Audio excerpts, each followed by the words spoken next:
She was the most powerful woman in the room, and she was sitting completely alone. 200 guests packed that ballroom, crystal glasses catching light, conversations buzzing with the quiet desperation of people trying to matter. And Charlotte Sterling, worth more than most small countries, sat at table 9 with a paperback novel and an untouched glass of champagne, while every eligible man in the room found urgent reasons to look the other way.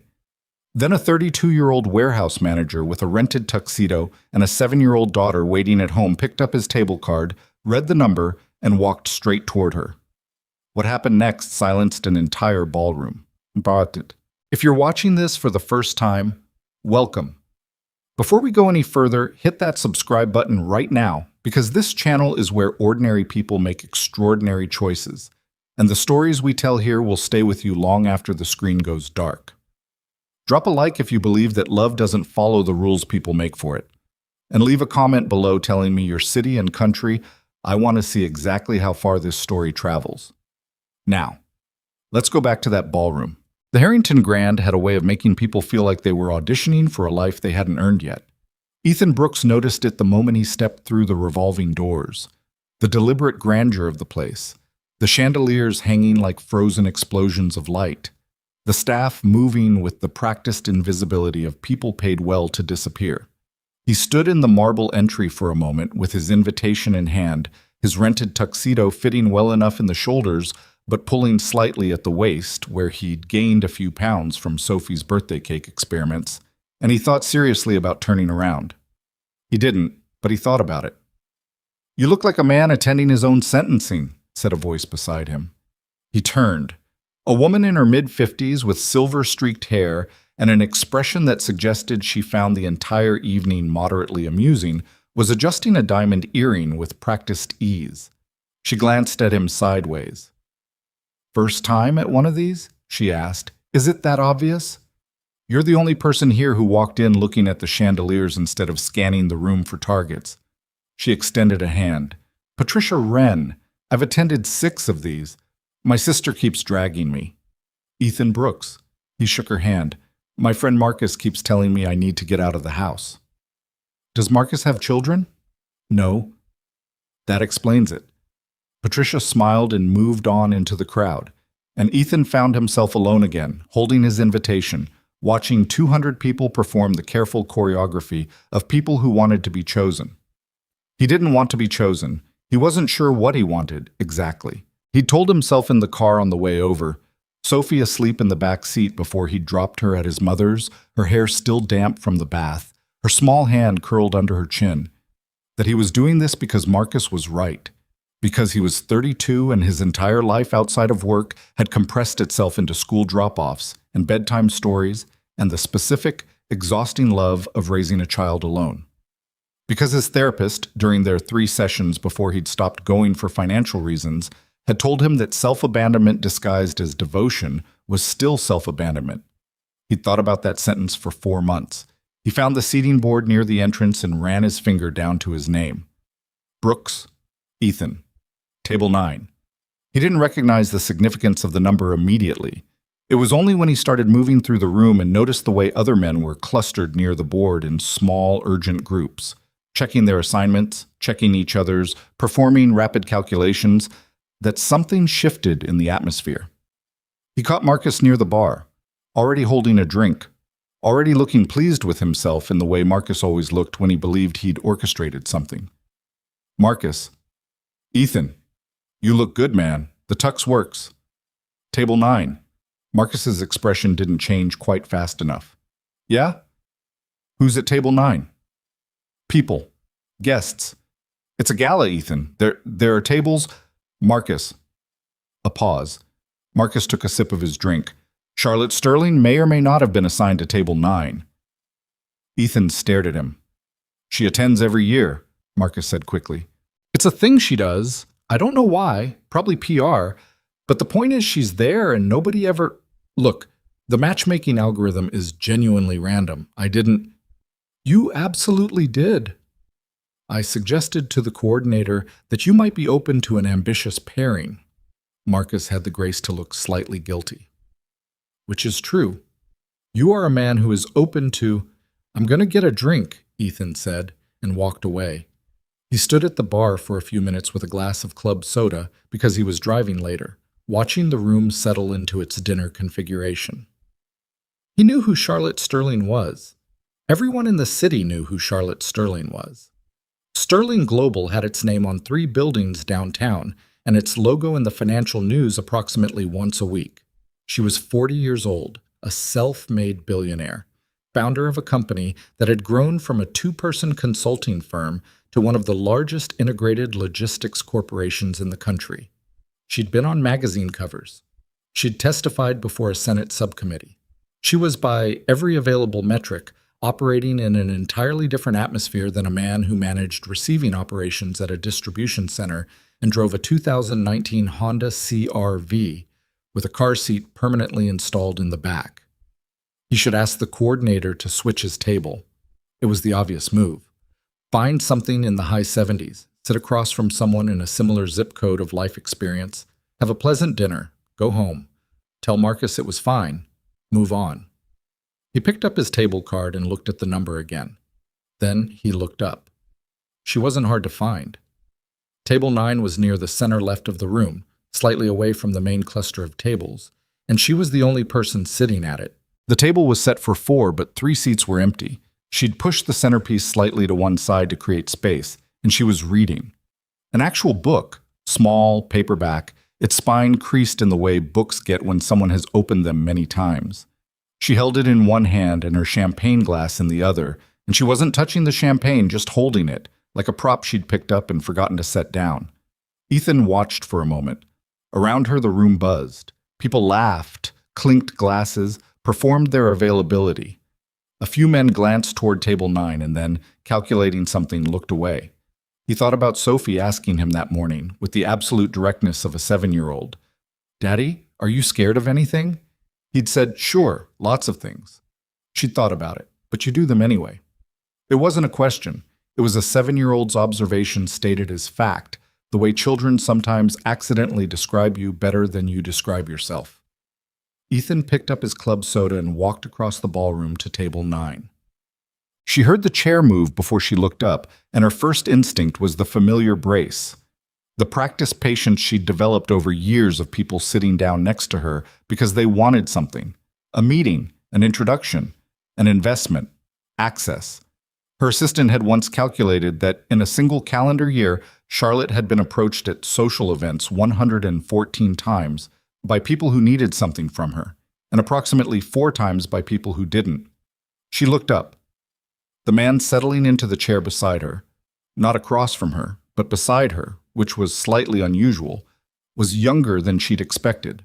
Dark hair, a tuxedo that fit well enough but wasn't bespoke, an open, tired-looking face with the specific kind of tiredness that didn't come from a bad night's sleep, but from a longer season of life. He had a small scar on his chin, faint, the kind you stop noticing on yourself. He was looking at her with the slightly apologetic expression of someone who knew they were interrupting. "Table 9?" he said. "Table 9, she confirmed. "Ethan Brooks." He didn't extend his hand immediately, just said his name, like an introduction rather than an overture. "Charlotte." A pause. He nodded at the book in her hand. "What are you reading?" She blinked. In 10 years of attending events like this, no one had ever asked her that first. She turned the cover toward him slightly.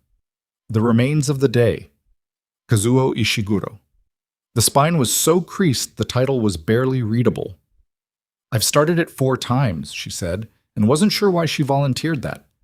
"Can't get into it?" "I can get into it fine. I get to the same point every time, and then I put it down." "What point?" She looked at him.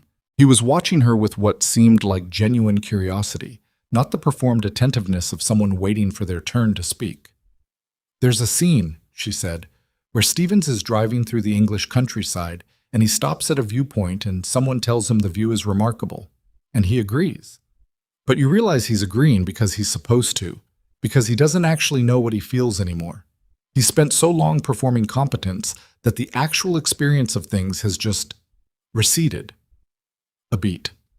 "And you stop there," Ethan said. "I stop there. Because it hits too close." She looked at him again, more carefully this time. He met her eyes without flinching, without the slight hunger she'd learned to recognize in people who wanted something from her. He just looked at her the way you look at someone you're actually talking to. "Maybe," she said. The dinner service began around them. Waitstaff moved between tables with choreographed efficiency. Somewhere across the room, someone laughed too loudly at something that probably wasn't that funny. Ethan picked up the menu, looked at it, set it back down. "Do you actually want to be here?" he asked.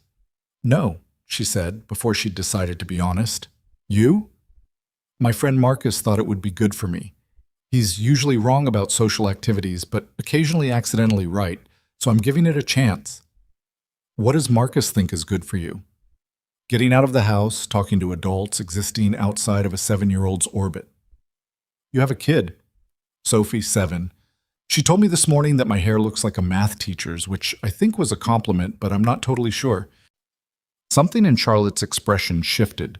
Not dramatically, just a small, involuntary softening.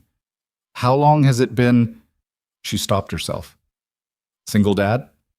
He said it without any performance.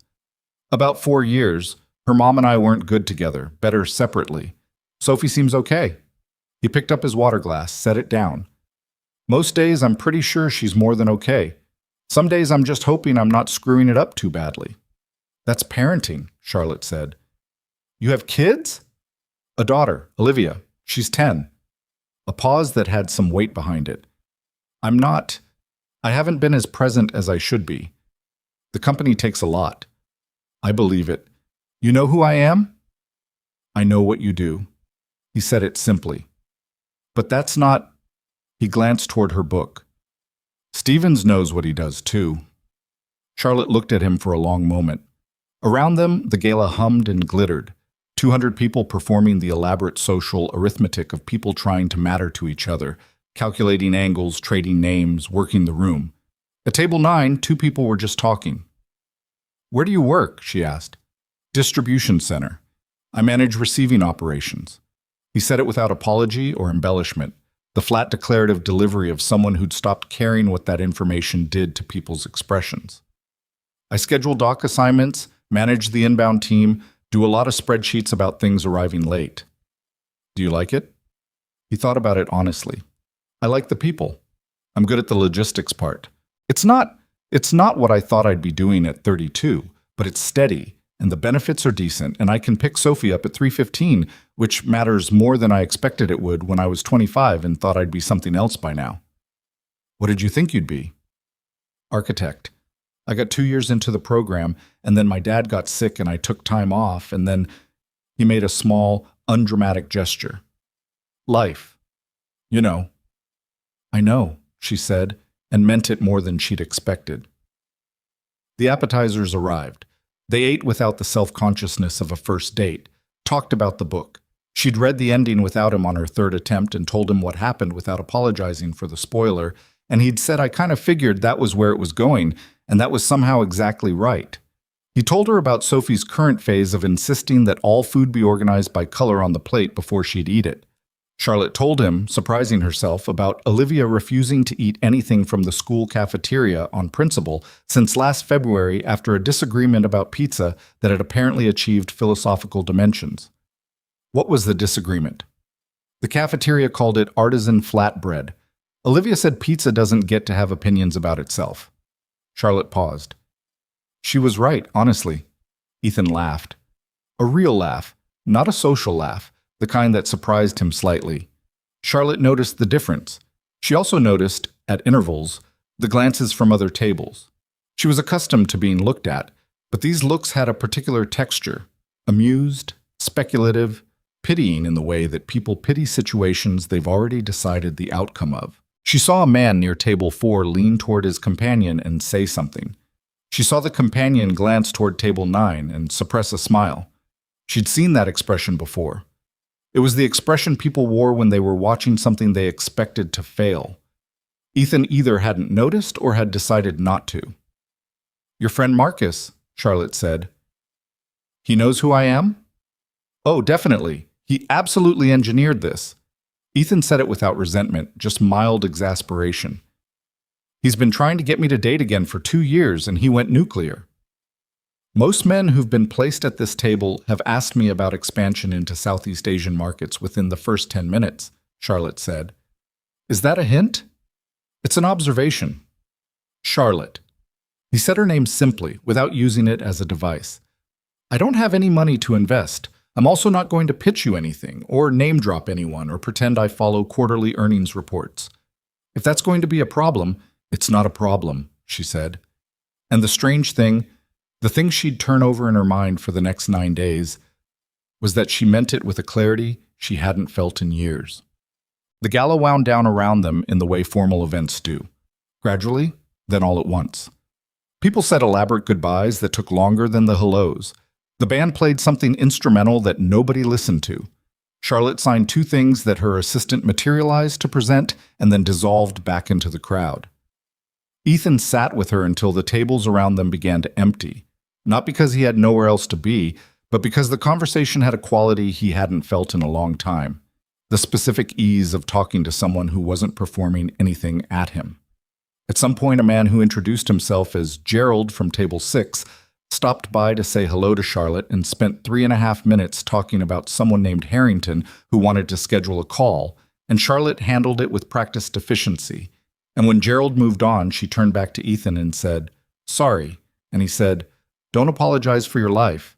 And something in her expression shifted in a way she didn't try to control. Marcus appeared at 9:45, looking like a man who'd expected to rescue someone from an awkward situation and was recalibrating. "Ethan, I just wanted to... Hi, I'm Marcus." He stuck his hand out toward Charlotte. "I'm the one who engineered this," Charlotte said. "I've heard." It was more of a gentle suggestion to the coordinator. "Marcus," Ethan said, "give me a few minutes."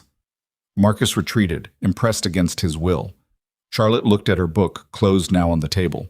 Then at Ethan. "You're a good listener," she said. "That sounds like a small thing. It isn't. Neither is being honest about the parts of your life that are hard." He said it directly. "You didn't have to tell me about Olivia." She was quiet for a moment. Outside the tall windows of the Harrington Grand, the city hummed its ordinary nighttime hum. Taxis and late buses and the ambient noise of 1,000,000 people living their ordinary lives. "I don't know why I did," she said. "Maybe because I wasn't asking about anything else." She looked at him. He met her eyes, and there was nothing in his expression that she needed to guard against. No angle, no calculation, no hunger. Just a man who'd sat down at table 9 when everyone else had found reasons not to, and asked her about a book, and listened to the answer. "I should go," he said finally. "My daughter's at my mom's, and she'll be up early." He stood, pushed the chair in with the automatic consideration of someone who'd spent years teaching a child to do the same. He picked up his table card from where it had sat all evening between their plates. He didn't ask for her number. He didn't offer his card. He didn't do the elaborate social negotiation of arranging a next step, the way every man she'd ever met at an event like this had managed to engineer into the goodbye. He just said, "It was really good to talk to you, Charlotte." And then he walked across the ballroom toward the exit, past table 4 where the man who'd whispered was now saying goodnight to someone, past the emptying bar, past the staff collecting glasses with practiced invisibility. Charlotte sat alone at table 9 with her paperback and her untouched champagne and watched him go. Around her, the Harrington Grand began the slow business of becoming an empty room. She picked up her book, found her page, read the same sentence 3 times without it landing, closed it. Outside her car window 20 minutes later, the city moved past in its ordinary way. Lit windows, late pedestrians, the specific amber of streetlights at 11 o'clock. Her phone held 14 unread messages, 2 of them from the office, 1 from her assistant, the rest from people who needed things from her. She didn't open any of them. She thought instead about a man who'd asked about a book and listened to the answer and said goodnight without wanting anything. She thought about how long it had been since someone had done that. The car moved through the city, and Charlotte Sterling, who had built a billion-dollar company from a rented office and a second-hand laptop, who had sat before Senate committees without blinking, who had been called formidable and brilliant and intimidating by people who meant it as a warning, sat in the back seat with her book closed in her lap and felt, for reasons she couldn't quite name yet, something that might have been the beginning of something. 9 days. Charlotte knew the exact number because she'd finished the remains of the day on the 8th day. Sitting in the back of her car, somewhere between a board pre-meeting and a lunch she hadn't wanted to attend. The city sliding past the window while Stevens finally reached the end of what his life had cost him. She'd read the last page twice. Then she'd closed the book and held it in her lap for the rest of the ride without speaking, and her driver, who had worked for her long enough to know the difference between silence that wanted company and silence that didn't, said nothing. She sat with it overnight, the ending, what it meant, and what it meant that she'd been stopping at that same passage for years without being able to push through. She thought about what Ethan had said. Maybe because you don't know what you feel anymore. And the uncomfortable precision of it, the way it had landed not as an accusation, but as a simple observation, the kind someone makes when they're actually paying attention. On the 9th day, she found his information through the gala's attendee directory, which she technically wasn't supposed to access, but which her assistant pulled up without being asked, because her assistant had been with her for 6 years and understood the texture of certain silences.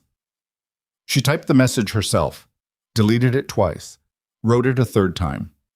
I finished the book. You were right about where it was going. Charlotte.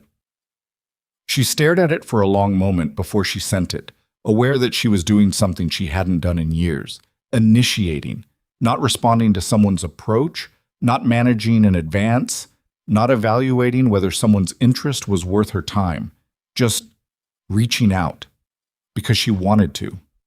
She hit send before she could think about it anymore. His reply came 11 minutes later, which she noted and immediately told herself she wasn't noting. How'd it land? She looked at the 2 words for a moment. No performance, no elaborate response to the fact that Charlotte Sterling had personally messaged him. Just the question she'd actually raised met with an actual question back. Harder than I expected, she typed. Stevens at the end. The pier scene. Yeah, he wrote. The saddest part isn't what he lost. It's that he organized his whole life around something and never stopped to ask if it was worth organizing around. She read that twice. Then she put her phone face down on her desk and looked out the window at the city below and breathed carefully for a moment, the way she did when something got past her defenses faster than she'd tracked. She picked the phone back up. Are you free Thursday? She typed. There's a bookstore on Clement Street that has a reading series, a novelist I've been meaning to see. A pause. Longer than 11 minutes this time. She found herself checking the screen with a frequency that she found mildly embarrassing. I'd have to arrange coverage for Sophie, he wrote finally. But yes. What time? Sam. The bookstore was small and warm and smelled like paper and the particular dust of old spines, and it was nothing like any place Charlotte Sterling had been taken on a date in recent memory. She'd arrived 5 minutes early, which she always did for professional engagements and almost never did for personal ones because personal ones rarely felt urgent.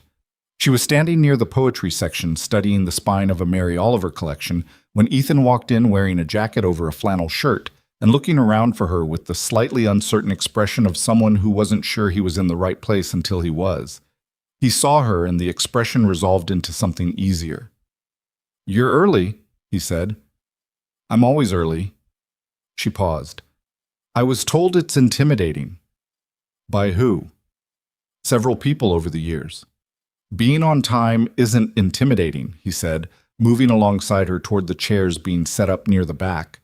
Being early is just, you care enough to be ready. That seems fine to me. She looked at him sideways. He wasn't trying to be charming. That was the thing she kept running up against. He said things that could function as charm but delivered them with the flat sincerity of someone who just meant it. And the combination was disarming in a way she hadn't developed a defense against because she'd never needed one before. The reading was good. A debut novelist, literary fiction, a quiet story about a woman returning to her childhood home after her mother's death. The author read for 40 minutes, and Charlotte found herself listening in the particular way she used to listen to things before her schedule ate her attention span, fully, without half her mind already downstream in the next obligation. At some point in the second half, in the dim warmth of the bookstore with its mismatched chairs and its radiator ticking gently in the corner, she became aware that she was comfortable, not relaxed in the managed way of someone who'd learned to project ease. Actually comfortable, In a way, she hadn't been in a public space in longer than she could specifically remember. Afterward, they stood at the signing table waiting for the line to thin, and Ethan said, "The section about the house," the way the character kept touching the walls. "Like confirming it was still there," Charlotte said. "Like confirming she was still there." He considered, "Something about the way you can go back to a place that knows things about you that you've forgotten about yourself." "Do you have a place like that?" He thought about it. "My grandparents' house in Marin. It got sold after my grandfather died. I drove past it once when Sophie was a baby, and I just pulled over, sat there. I don't know what I was expecting." "What did it look like?" "Different. They'd painted it. New people. Completely normal." A pause. "But the oak tree in the front yard was still there. Same tree." "I hadn't thought about that tree in 15 years, and I sat in my car looking at it for like 10 minutes, feeling something I couldn't name." She was quiet for a moment. "My first office," she said. "I go back to that block sometimes. The building got converted to condos years ago. There's a coffee shop where the lobby used to be. I tell myself I'm going because I like the coffee." He looked at her. "Is it good coffee?" "It's fine." The corner of his mouth moved. "You're going for the tree." "I'm going for the tree," she said. The line had thinned. They bought the novel, separately both of them, without discussion, which Charlotte noticed was also something she hadn't experienced in a while. The simple freedom of two people doing something side by side without the complicated economics of who pays meaning what, and walked out into the evening air. It was cold enough to see breath. The street was quiet the way streets in that neighborhood got after 8 on a weeknight, just the warm-lit windows of restaurants and the occasional passing car. They stood for a moment on the sidewalk in the involuntary pause of an evening that isn't ready to end. "I could eat," Ethan said. "There's a Vietnamese place 2 blocks up that Marcus says is good, which I'm skeptical of because Marcus's food opinions are inconsistent, but—" "I know the place," Charlotte said. "It is good." "You've been there?" "I went with Olivia last spring. She ate 3 orders of spring rolls and then fell asleep in the car on the way home." Something in his expression softened slightly. "She sounds like Sophie. Sophie will eat an enormous amount of something and then announce she wasn't hungry. How do they do that?" "I've stopped trying to understand it and just started keeping snacks in the car." They walked the 2 blocks side by side. Not close enough to be deliberate about it, not far enough to be deliberate about that either. The restaurant was warm and low-lit and uncrowded on a Thursday night, and they got a corner table without asking for one, and Ethan studied the menu with the genuine attention of someone who hasn't been here before while Charlotte ordered the soup she always got when no one was watching her eat for optics. "Can I ask you something?" he said, not looking up from the menu. "You can ask. The men who've asked about Southeast Asian markets, the ones who come to table 9 and open with the business angle." He looked up. "Is that why you kept going back to the gala? Because it was safer? If everyone's angling for something, you never have to wonder." She set down her water glass. It was a more direct question than she'd expected, and she sat with it for a moment instead of deflecting, which was her first instinct. "Maybe," she said. "If everyone is performing, you can perform back. You know the rules. And if someone isn't performing, then you don't know the rules." She looked at him steadily. "Which is uncomfortable." "Is it still uncomfortable?" She considered the question honestly. "Less than it was 9 days ago." He nodded, accepting that, not pressing it. That was another thing she kept noticing. The way he received information without immediately trying to do something with it. It made her more willing to offer it. They talked through dinner the way they'd talked at the gala, easily, with the specific gravity of 2 people who'd been living mostly inside their own heads and found relief in being understood.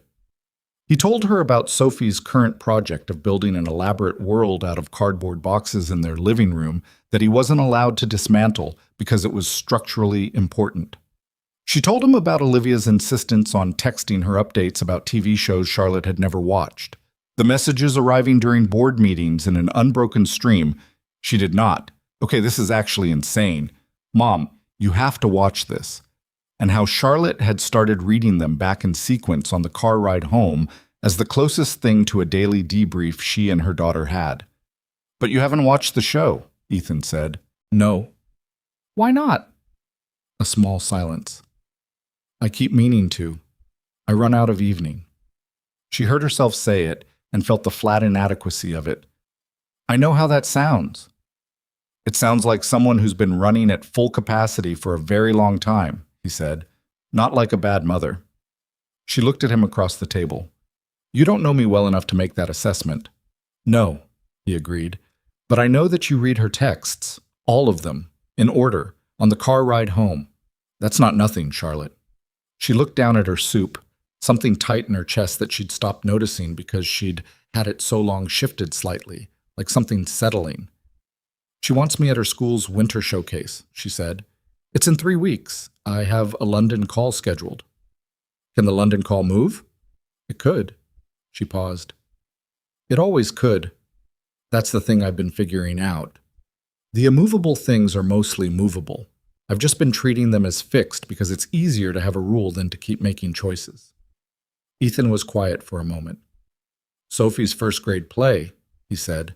I almost missed it because of a mandatory shift briefing. My supervisor at the time was not flexible about attendance. I sat in the parking lot of the school for 20 minutes trying to figure out if I should go in or go to work. He turned his water glass in a slow circle.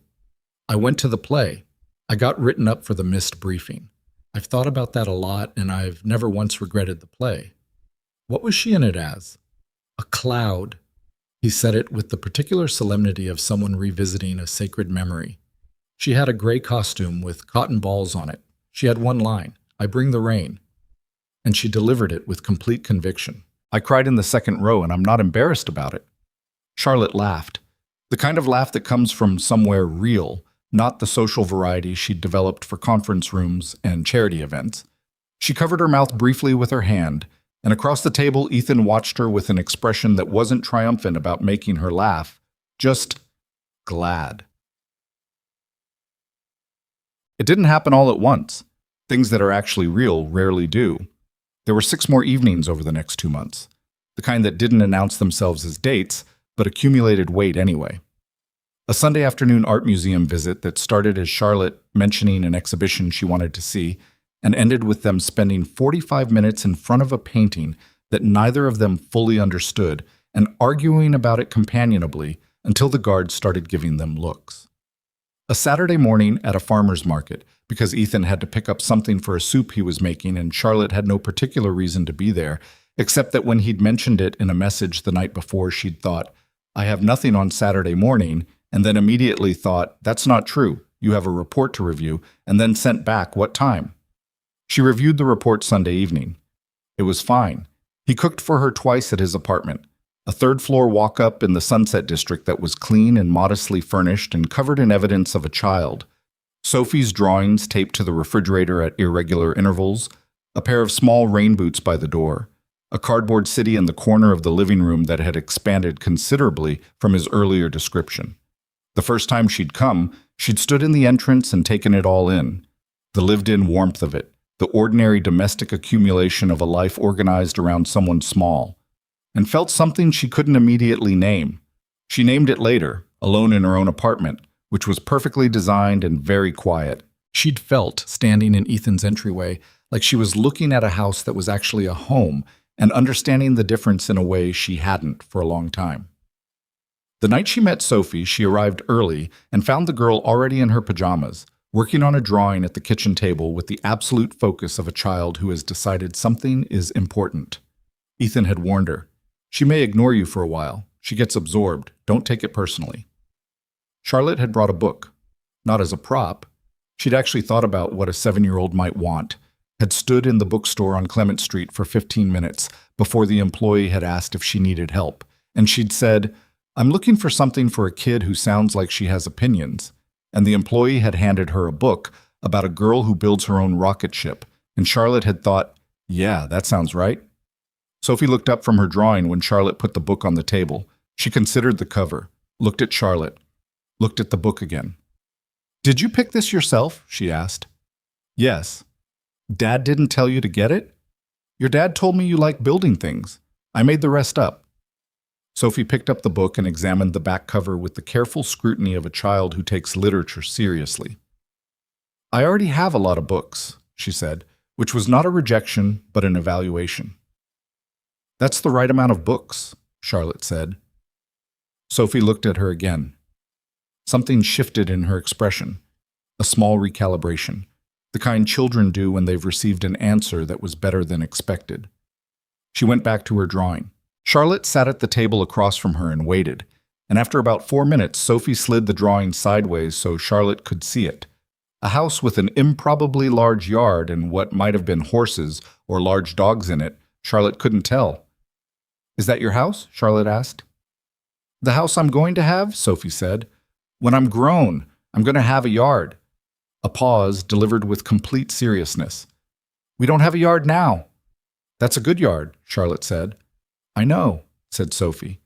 Ethan, who had been watching from the kitchen doorway with an expression Charlotte caught only peripherally, turned back to the stove. His shoulders had relaxed. Olivia was harder. Not because she was difficult exactly, but because she was 10 and smart and had spent enough time watching her mother move through the world to understand certain things about how it worked.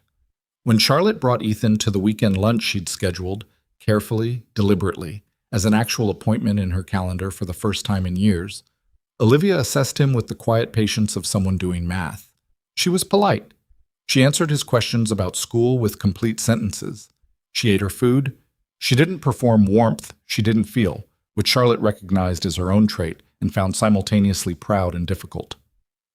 Halfway through lunch, Ethan said to Olivia, "Your mom says you've been watching a show and sending her scene-by-scene updates."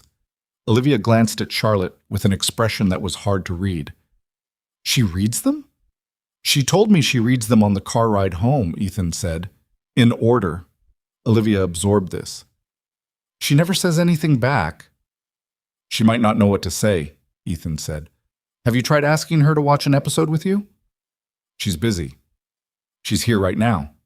Olivia looked at her mother. Charlotte, who had not expected to be navigated by a 32-year-old man at a Saturday lunch, met her daughter's eyes and said, "I could watch an episode tonight, if you wanted."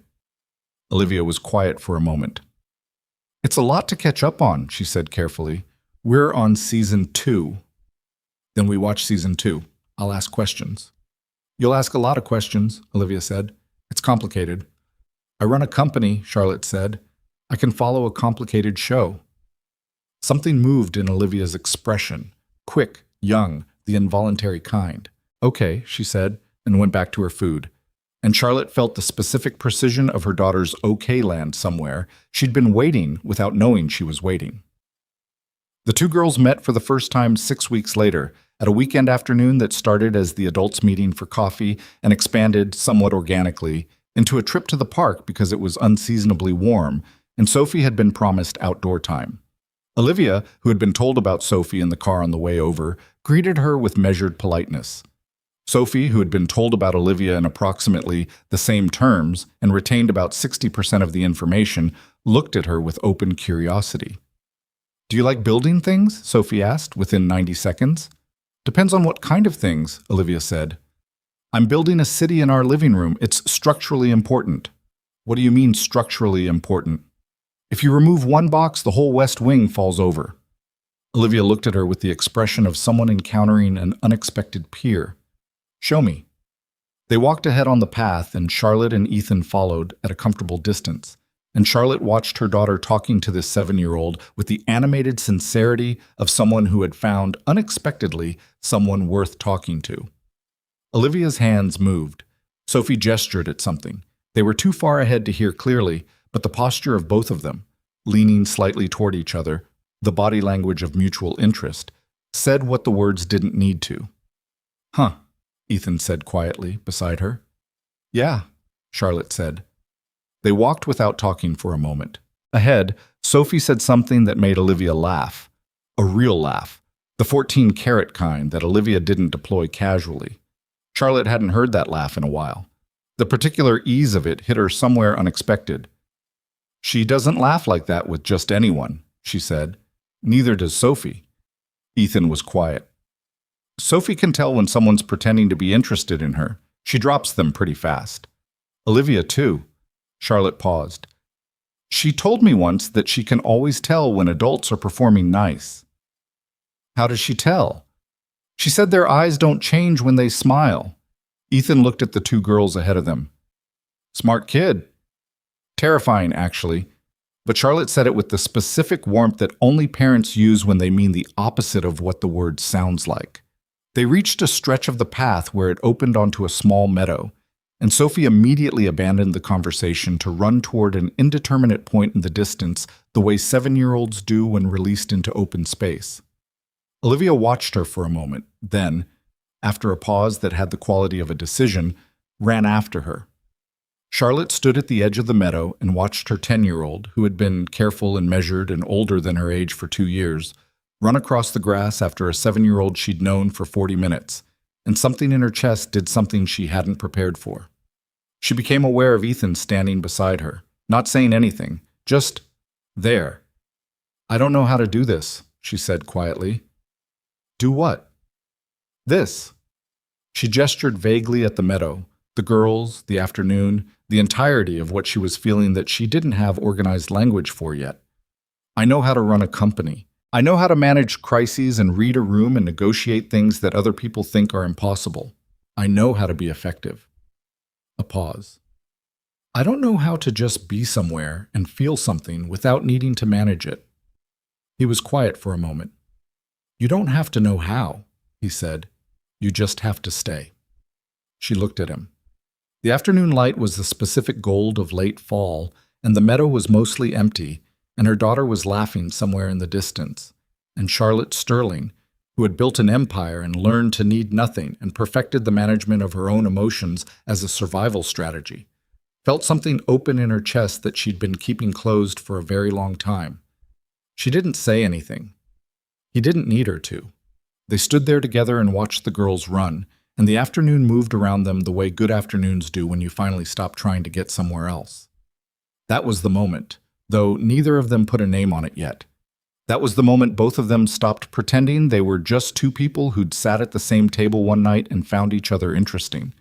That was when it became something they were both choosing, quietly and without announcement, in the way that real things usually begin. Which was also, though they didn't know it yet, exactly when the people around Charlotte started paying close attention.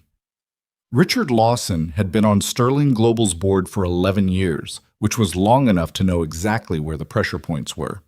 He was 61 years old, silver-haired, and possessed of the particular confidence of a man who had spent 4 decades being the smartest person in most of the rooms he entered. He'd made his money in private equity before Charlotte had recruited him to the board in what she'd described at the time as a vote of confidence in his operational experience. What she hadn't fully calculated, and this was one of the few genuine miscalculations of her professional life, was that Richard Lawson's operational experience included a finely tuned instinct for identifying when a company was acquirable and a long memory for moments when leadership appeared vulnerable. He'd been patient. He was good at patient. The first photograph appeared on a financial gossip site on a Tuesday morning. Charlotte and Ethan leaving the Vietnamese restaurant on Clement Street 3 months ago now. Someone had caught them at the door, her coat half on, him holding it for her. The two of them mid-conversation in the way that looks unmistakably like two people who are comfortable together. The caption was bland. Sterling Global CEO spotted on casual outing. The comments below it were not. Charlotte saw it before her assistant did, which was unusual. She was in the car on the way to the office, reading her morning brief, and she clicked a link someone had forwarded without checking the source first. She looked at the photo for a moment.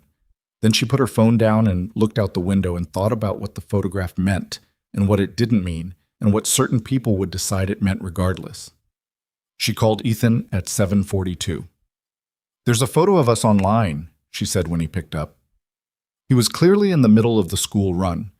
She could hear Sophie in the background asking about something with the focused urgency of a child who has remembered a critical piece of information at the worst possible moment. "Hold on!" And then away from the phone, "Sophie, seatbelt. We're talking about the snack situation in literally 4 minutes." And then back, "Sorry, what photo?" "Clement Street, 3 months ago." A pause.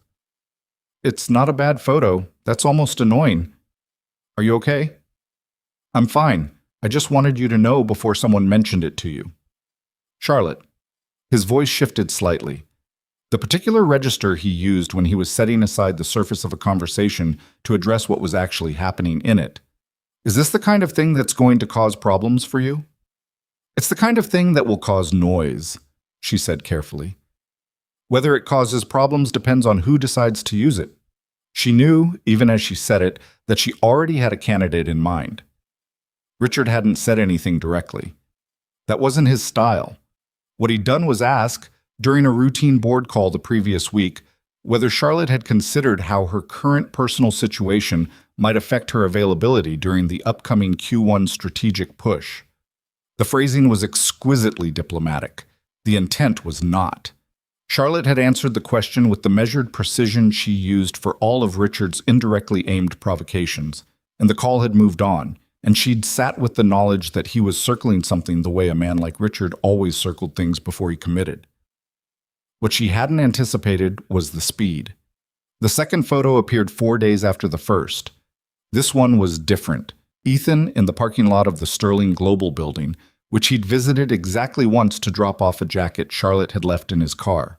He was photographed getting back into his CRV, clearly not inside the building, clearly just delivering something, but the framing of the shot, the Sterling logo prominent in the background, Ethan's ordinary car in the foreground, told the story Richard needed it to tell. A story about access. About a man who might have reasons beyond romance for proximity to one of the country's largest logistics companies. Her head of communications flagged it in an email with the subject line, "Wanted to loop you in early," and the contents of several things Charlotte needed to start thinking about. She thought about them.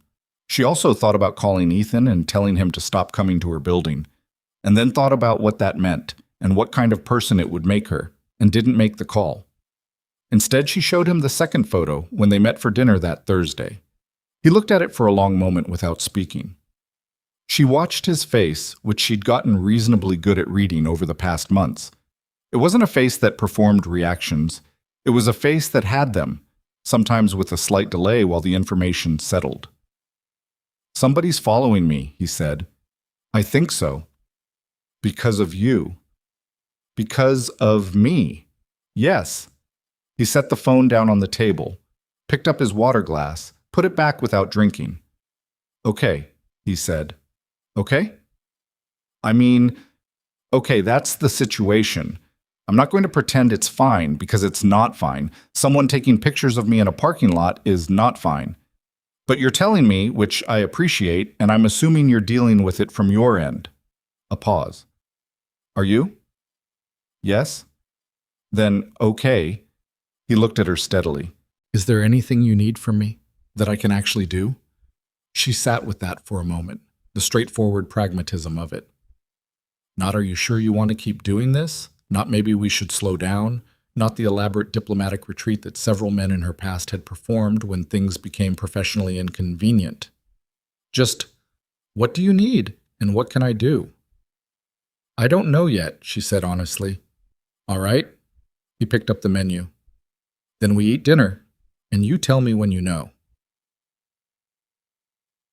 Yeah. Richard Lawson moved carefully for another 3 weeks. He was building something, and men like Richard didn't rush the construction phase. What he was building was a narrative. He fed it piece by piece to the right people. A comment here about Charlotte's judgment, a question there about whether the board was comfortable with the optics of the CEO's personal choices, a careful insinuation in a private conversation with 2 other directors about whether distraction at the leadership level was a risk the company could absorb in the current market environment.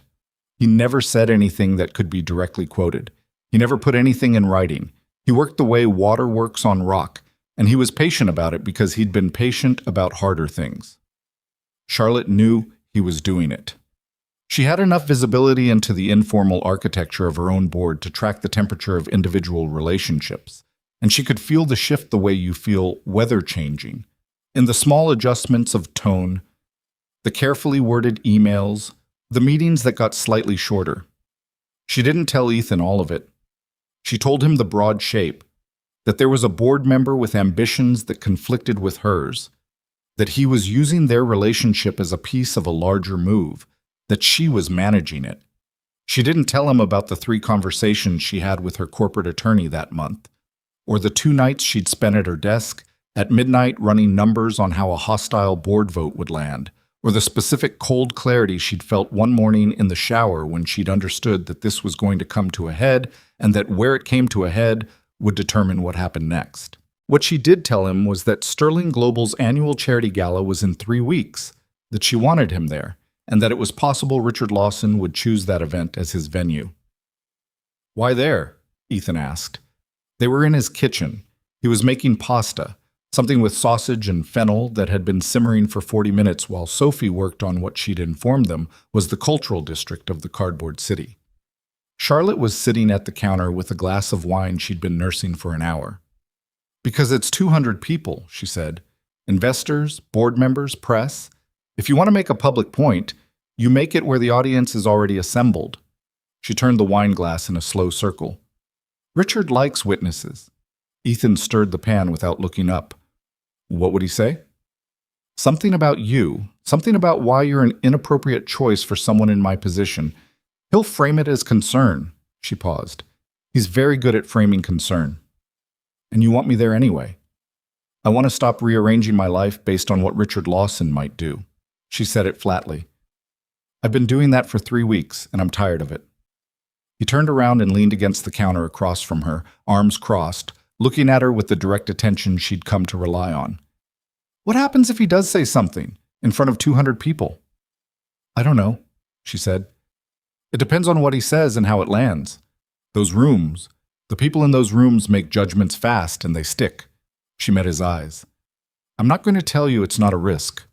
I know it's a risk." He was quiet for a moment. "Charlotte, I'm a warehouse operations manager. I drive a 7-year-old to school in a car with Cheerios in the back seat. I don't have a reputation to protect in those rooms.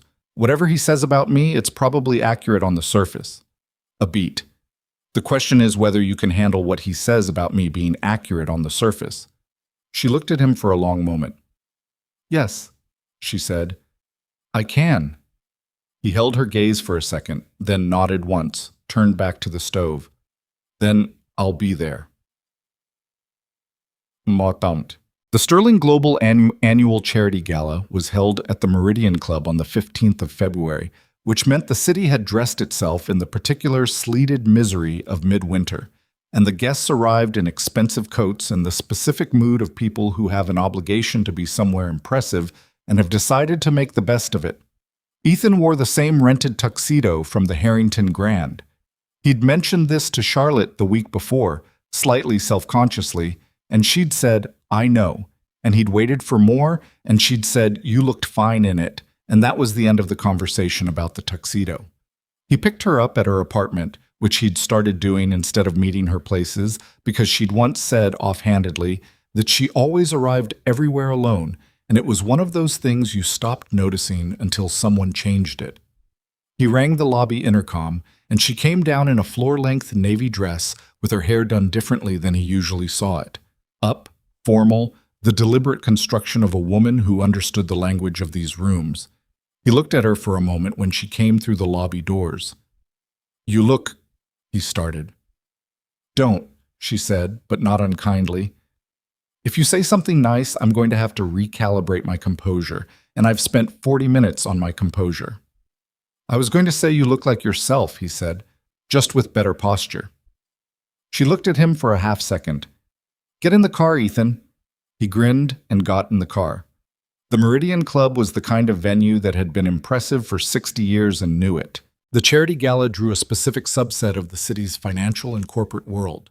People with stakes in Sterling Global, and people who wanted stakes, people who needed Charlotte and people who resented needing her, and all of them navigating the elaborate social topography of a room where every conversation was also a transaction.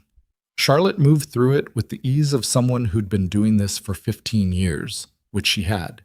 She introduced Ethan simply, his name, occasionally his work, without apology and without elaboration. Some people received it with the practiced neutrality of the professionally polite. Some people received it with the barely perceptible pause of people recalculating. He shook hands and made conversation, and didn't perform humility or try to compensate for the obvious fact that he was not, by any metric these people used, one of them. Richard Lawson was across the room when they arrived, talking to two directors that Charlotte had been monitoring.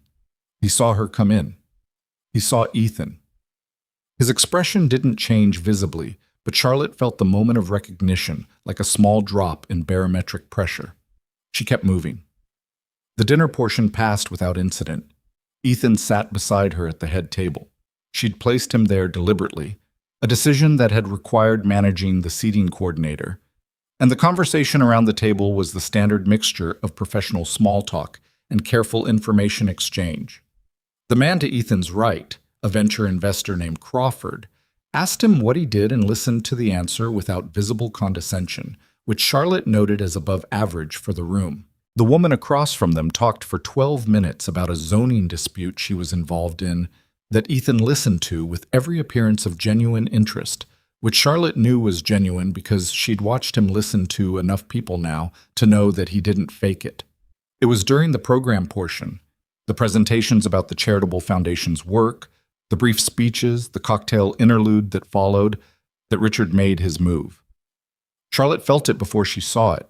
The shift in the room's attention, the small gravitational change that happens when someone with enough social mass decides to perform. She turned, and Richard was there, 6 feet away, with two of the investors she'd been most concerned about at his flanks like an ambient endorsement, and his expression was the particular expression of a man who had calculated the moment and found it acceptable. Charlotte. He kissed her cheek in the way men like Richard kiss cheeks at events like this, a gesture that was technically warm and functionally territorial. Wonderful evening. Richard. His eyes moved to Ethan with the deliberate slowness of a man making a point out of a look. And you must be... The pause was exactly 1 beat too long. Ethan. That's right. Ethan extended his hand without any change in his posture. Ethan Brooks. Richard shook it. His grip was the kind that's held slightly too long. I've heard a lot about you. He let that sit for a moment. Charlotte's been very... Another small pause.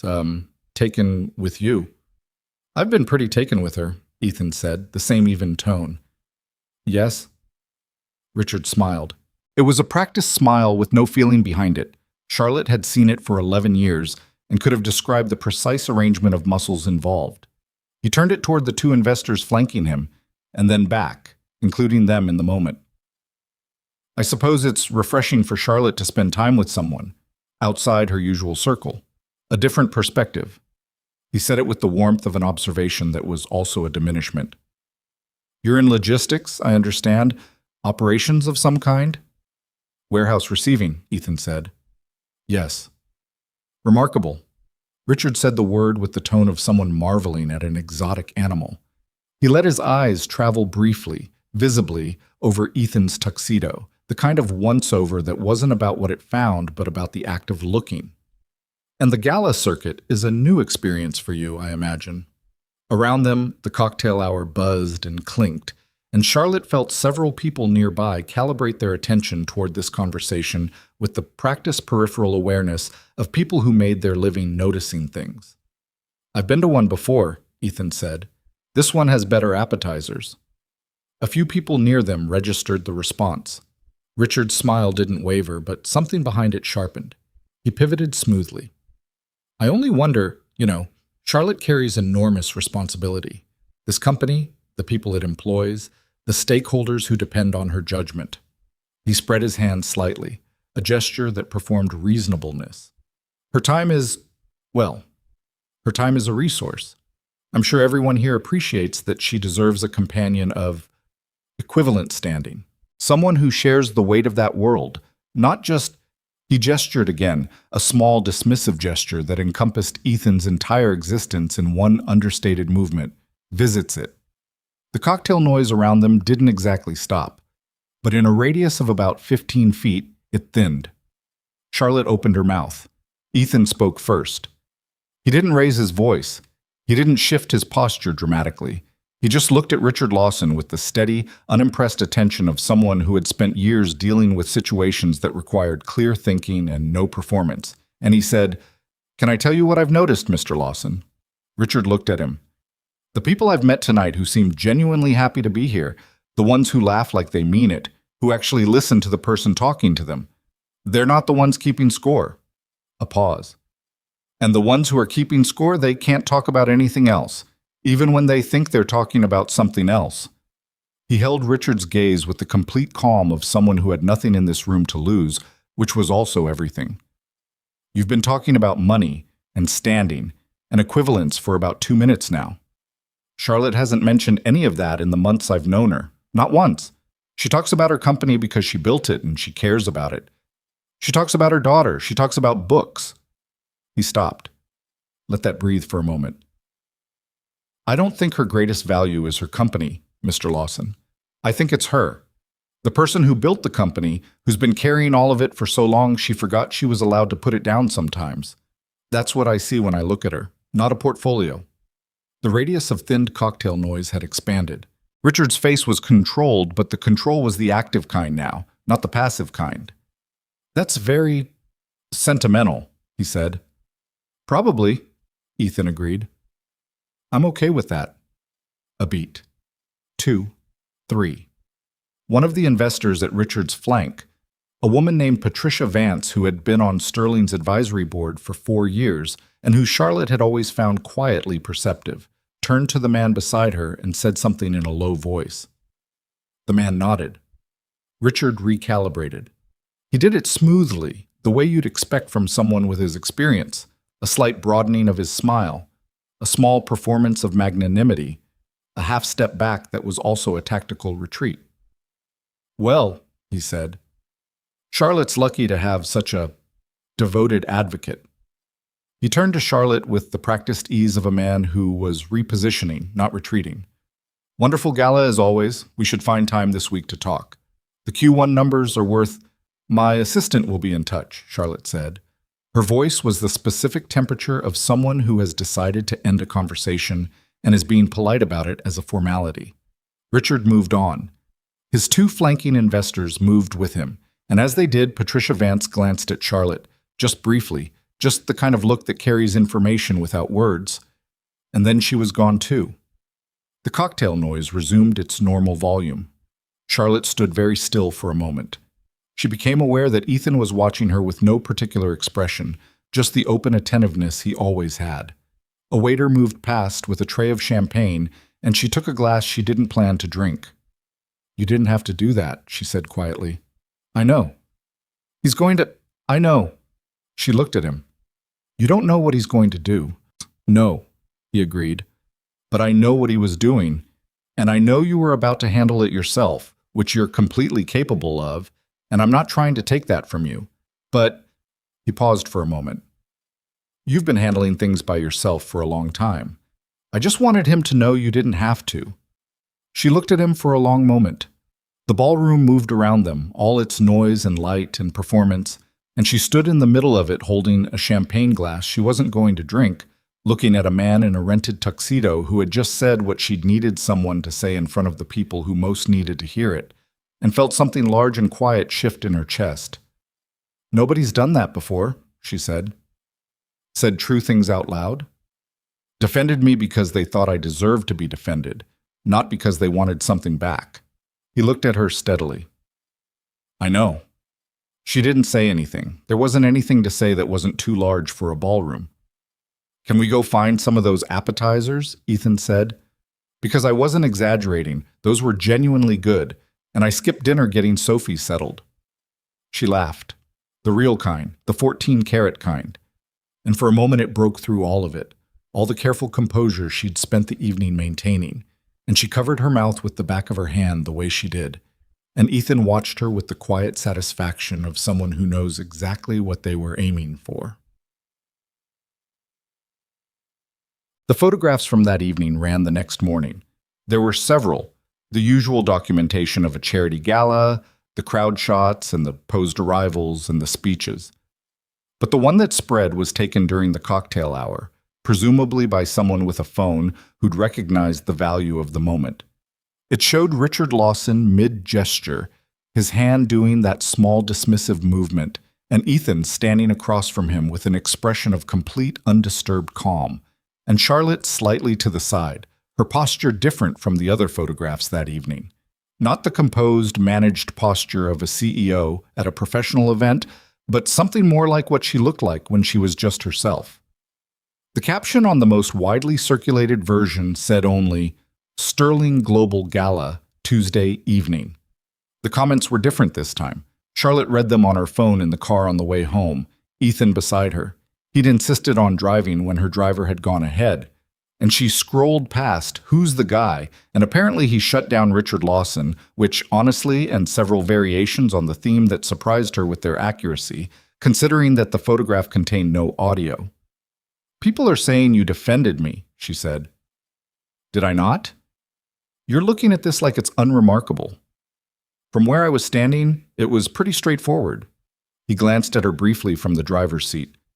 "The man was being dismissive about you in front of people whose opinion of you matters professionally. It seemed like someone should say something. Most people don't. Most people have more to lose in that room than I do." He signaled a turn, checked his mirror, the ordinary automaticity of someone focused on driving. I had nothing to lose in that room, Charlotte. That's not courage, it's just math. She looked at him for a moment. Don't do that. Do what? Minimize it. She said it quietly but directly. You knew exactly what you were doing and what it might cost. Don't make it small so it's easier for me to accept. A pause. He was quiet for half a block. Okay, he said. You're right. I knew what I was doing. Thank you. You don't have to thank me. I know, she said. I wanted to. They drove in silence for a while, the comfortable kind, the kind that had built up gradually over months of evenings and hadn't needed to announce itself. The city passed outside the windows in its nighttime form, the amber and blue of it, the lit apartment windows. He's not going to stop, Charlotte said. No. This is going to get harder before it's resolved. Probably. She looked at him in the passing light. You understand what that means. I understand that there's going to be a board meeting, he said, and that Richard's going to try to make a move there, and that the next few weeks are going to be a lot. He took a breath. I also understand that you've been running a company for 15 years, and you know your board, and you know your business, and you're not someone who loses things because someone decided to come at you. A pause. I'm not worried about your company, Charlotte. I'm worried about you in the middle of all of it. There's a difference. She turned and looked out the window. I haven't had anyone worry about me in a long time, she said. Not like that. Not me specifically, as opposed to the position or the company or what happens to either of them. I know, he said gently. It's unfamiliar. I know that too. The car moved through the city. Outside, the ordinary world went about its ordinary nighttime business. People heading home, taxis idling, a restaurant just finishing its last seating with the lights still warm inside the window. Sophie's at my mom's tonight, he said. I know, you told me. He glanced at her. I don't have to take you home right away is what I'm saying. If you wanted to just drive for a while or get coffee somewhere, or just drive, she said. Yeah? Just drive, she said. For a while. He nodded, signaled a turn that didn't lead toward her building, and drove. And Charlotte Sterling, who had spent the evening at the center of a carefully orchestrated public confrontation and had come through it intact and with her dignity not only preserved but somehow enlarged, leaned her head back against the seat and looked out at the city moving past and let herself be driven somewhere without a destination by a man who had nothing to offer her except exactly what he had, which was turning out to be, against every expectation and calculation of her life so far, precisely enough. The week after the gala, Charlotte's office felt different, not visibly. The same view of the city, the same clean desk, the same efficient hum of a well-run floor outside her door. But the atmosphere had the specific quality of a room where people were being careful, which was different from the ordinary professional care of her staff, who were always careful. This was the kind of careful that meant something was moving in the informal channels, the hallway conversations, and the message threads she wasn't on, and people were waiting to see what direction it settled before committing their weight to any particular position. She'd felt this before. Not often, but enough to know what it meant. Richard was working the board. Her attorney confirmed it obliquely on Monday morning. A call that was officially about unrelated matters, but contained a careful paragraph about the procedural requirements for a confidence vote, which was not something you included in a call unless someone had been asking about it. Her CFO, Daniel Marsh, stopped by her office Tuesday afternoon and closed the door behind him, which he didn't usually do for ordinary conversations, and told her that Crawford, the venture investor who'd sat beside Ethan at the gala dinner, had called him that morning asking pointed questions about the company's leadership continuity plan. "Crawford's not Richard's," Charlotte said. "No, but he might be persuadable." Daniel sat down in the chair across from her desk, a compact, careful man who had been with Sterling Global for 9 years and whose instinct for institutional weather was among the best she'd encountered. The gala didn't go the way Richard planned. He lost the room on the personal angle. But losing that round means he needs a different argument, and the different argument is going to be about the company, not about you. Performance? Direction? Strategy. Whether the board believes the next 3 years look the way they want them to look under your leadership. Charlotte looked at the city outside her window. February had settled into the city with gray determination, the kind of weather that made downtown look slightly washed out in the middle of the day. When? "I think he tries for a special session, within the month." "Who does he have?"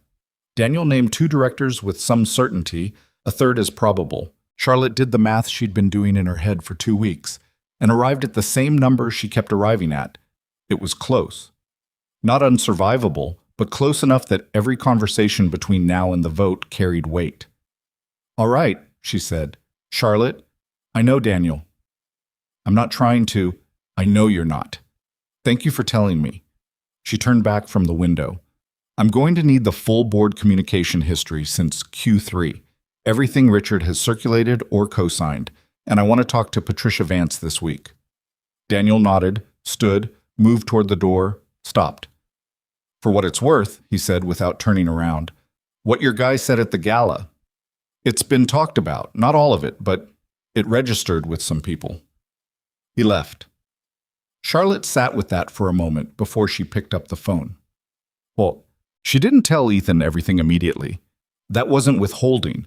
It was the particular sequencing of a person who processes difficult information alone first, who needed to hold a thing and understand its shape before she could describe it to someone else. He knew this about her by now.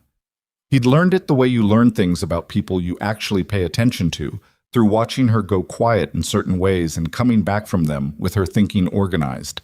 What she told him on Wednesday evening, sitting at his kitchen table while Sophie slept down the hall and the apartment held its nighttime quiet, was the broad, true shape of it, that Richard was moving toward a board vote, that it was close, that she had 3 weeks at most to shore up the relationships she needed. Ethan listened without interrupting, which she'd come to value the way you value something you didn't know you needed until you had it. When she finished, he was quiet for a moment, turning his coffee mug in both hands. "What do you need to do?" he asked.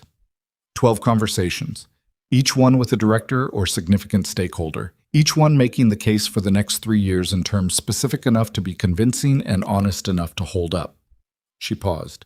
"And I need to not look like someone managing a crisis. If I appear reactive, it validates Richard's narrative. So you have to do it like it's ordinary business." "Yes," while knowing it's not. "Yes." He nodded slowly. "Okay, what do you need from me?" She looked at him across the table. She'd been asked this question several times in the past months, in various configurations, and it still caught her slightly. The directness of it, the complete absence of the expectation that she'd say nothing. "I'm fine, I've got it," and everyone would be satisfied. He actually wanted to know. "I need you to be what you are," she said. "That's not a small thing. I need to come back to something that doesn't have anything to do with the board meeting, and I need it to be real, not—" She searched for the word managed. "I can do that." "I know you can." He looked at her. "Charlotte, you're going to win this. You don't know that." "No," he agreed, But I know you built something worth defending, and I know you've been doing things people told you were impossible since before Richard Lawson decided to be a problem. So, he picked up his coffee. I think you win. She looked down at her hands on the table. And if I don't, then you'll still be you, he said. With the same, he thought about it, with the same judgment and the same track record and the same ability to build something from a two-person office and a second-hand laptop, which is what I understand you actually did, and which is not something Richard Lawson can vote away. He paused, and you'll still have Sophie's pending opinion of your cooking, which honestly is the more immediately stressful judgment. She laughed. Small, tired, real. He'd been doing this since the gala, this careful calibration of when to be serious about the serious things and when to puncture them just enough to let air in. She'd been with people before who couldn't read that line. It had cost her more than she'd realized at the time. She compared my pasta to school cafeteria food, Charlotte said. I found that devastating. She said the same thing about my pasta last month, Ethan said. I think she's developed strong pasta opinions across the board. It's not personal. It felt personal. The best criticism always does. He smiled. She asked me this morning if Charlotte's going to come to her school thing next week. Charlotte looked up. The science fair? She's been working on a model of the water cycle using the cardboard city's municipal water infrastructure. It's extremely elaborate, and I don't fully understand it, but I've been nodding supportively. I said I'd be there. I know. She knows too. She just wanted me to confirm it was still happening. He set down his mug. She doesn't ask about things she doesn't care about. Charlotte was quiet for a moment. Sophie had folded herself into Charlotte's life with the casual completeness that only children manage, not asking whether Charlotte wanted to be included, just including her, offering drawings and elaborate explanations of the cardboard city's zoning regulations and opinions about Charlotte's nail polish colors, with the unselfconscious generosity of a kid who'd decided, without announcement, that Charlotte was now someone she kept. It was, Charlotte had come to understand, one of the most straightforwardly loving things anyone had done for her in years. Tell her yes, Charlotte said. Still happening. Ethan nodded, and then, because this was also something he did, recognized when a conversation had arrived at its natural end and didn't push past it, he stood up and refilled her coffee and asked if she wanted anything to eat, and the evening continued in its ordinary, warm, uncomplicated way, which was exactly what she'd said she needed. The 3 weeks were harder than she'd described them to Ethan, and she'd described them as hard. The 12 conversations happened, some of them in her office, some over meals, one in a board member's car driving between appointments because it was the only 30 minutes he had. She made her case with the precision and groundedness of someone who knew her own company to its foundations, who could cite not just the numbers but the reasoning behind the numbers, the structural logic of the next phase of growth. She didn't oversell. She didn't perform confidence she didn't feel. She spoke the way she'd learned to speak after years of rooms that rewarded clarity over theater, and she watched each conversation land and processed the landing and adjusted for the next one. Patricia Vance was the conversation she'd been most uncertain about. They met at a hotel restaurant on a Thursday afternoon, a location Patricia had suggested, which Charlotte took as a signal that Patricia wanted this off the official record. They sat across from each other with coffee and the kind of mutual assessment of two people who had respected each other from a careful professional distance for years. You've been building a case, Patricia said, not accusatory, just naming it. I've been having conversations, Charlotte said. Richard has been having conversations too. Patricia turned her coffee cup in a slow half-rotation. He's very patient about these things. I've seen him operate before, at other companies, before I knew him through you. He waits until the moment when someone looks exposed, and then he applies pressure. I know how he operates. The gala was interesting, Patricia said. What your man did. Charlotte didn't correct the phrasing. He's straightforward about things, she said. It's one of his better qualities. It worked, in the room, mostly because it was obviously unrehearsed. Patricia looked at her directly. The question some people have been asking, Charlotte, is whether what's happening with him is affecting your attention. The question Richard has been seeding, Charlotte said. Yes, which doesn't mean it's not worth asking. Patricia wasn't unkind about it.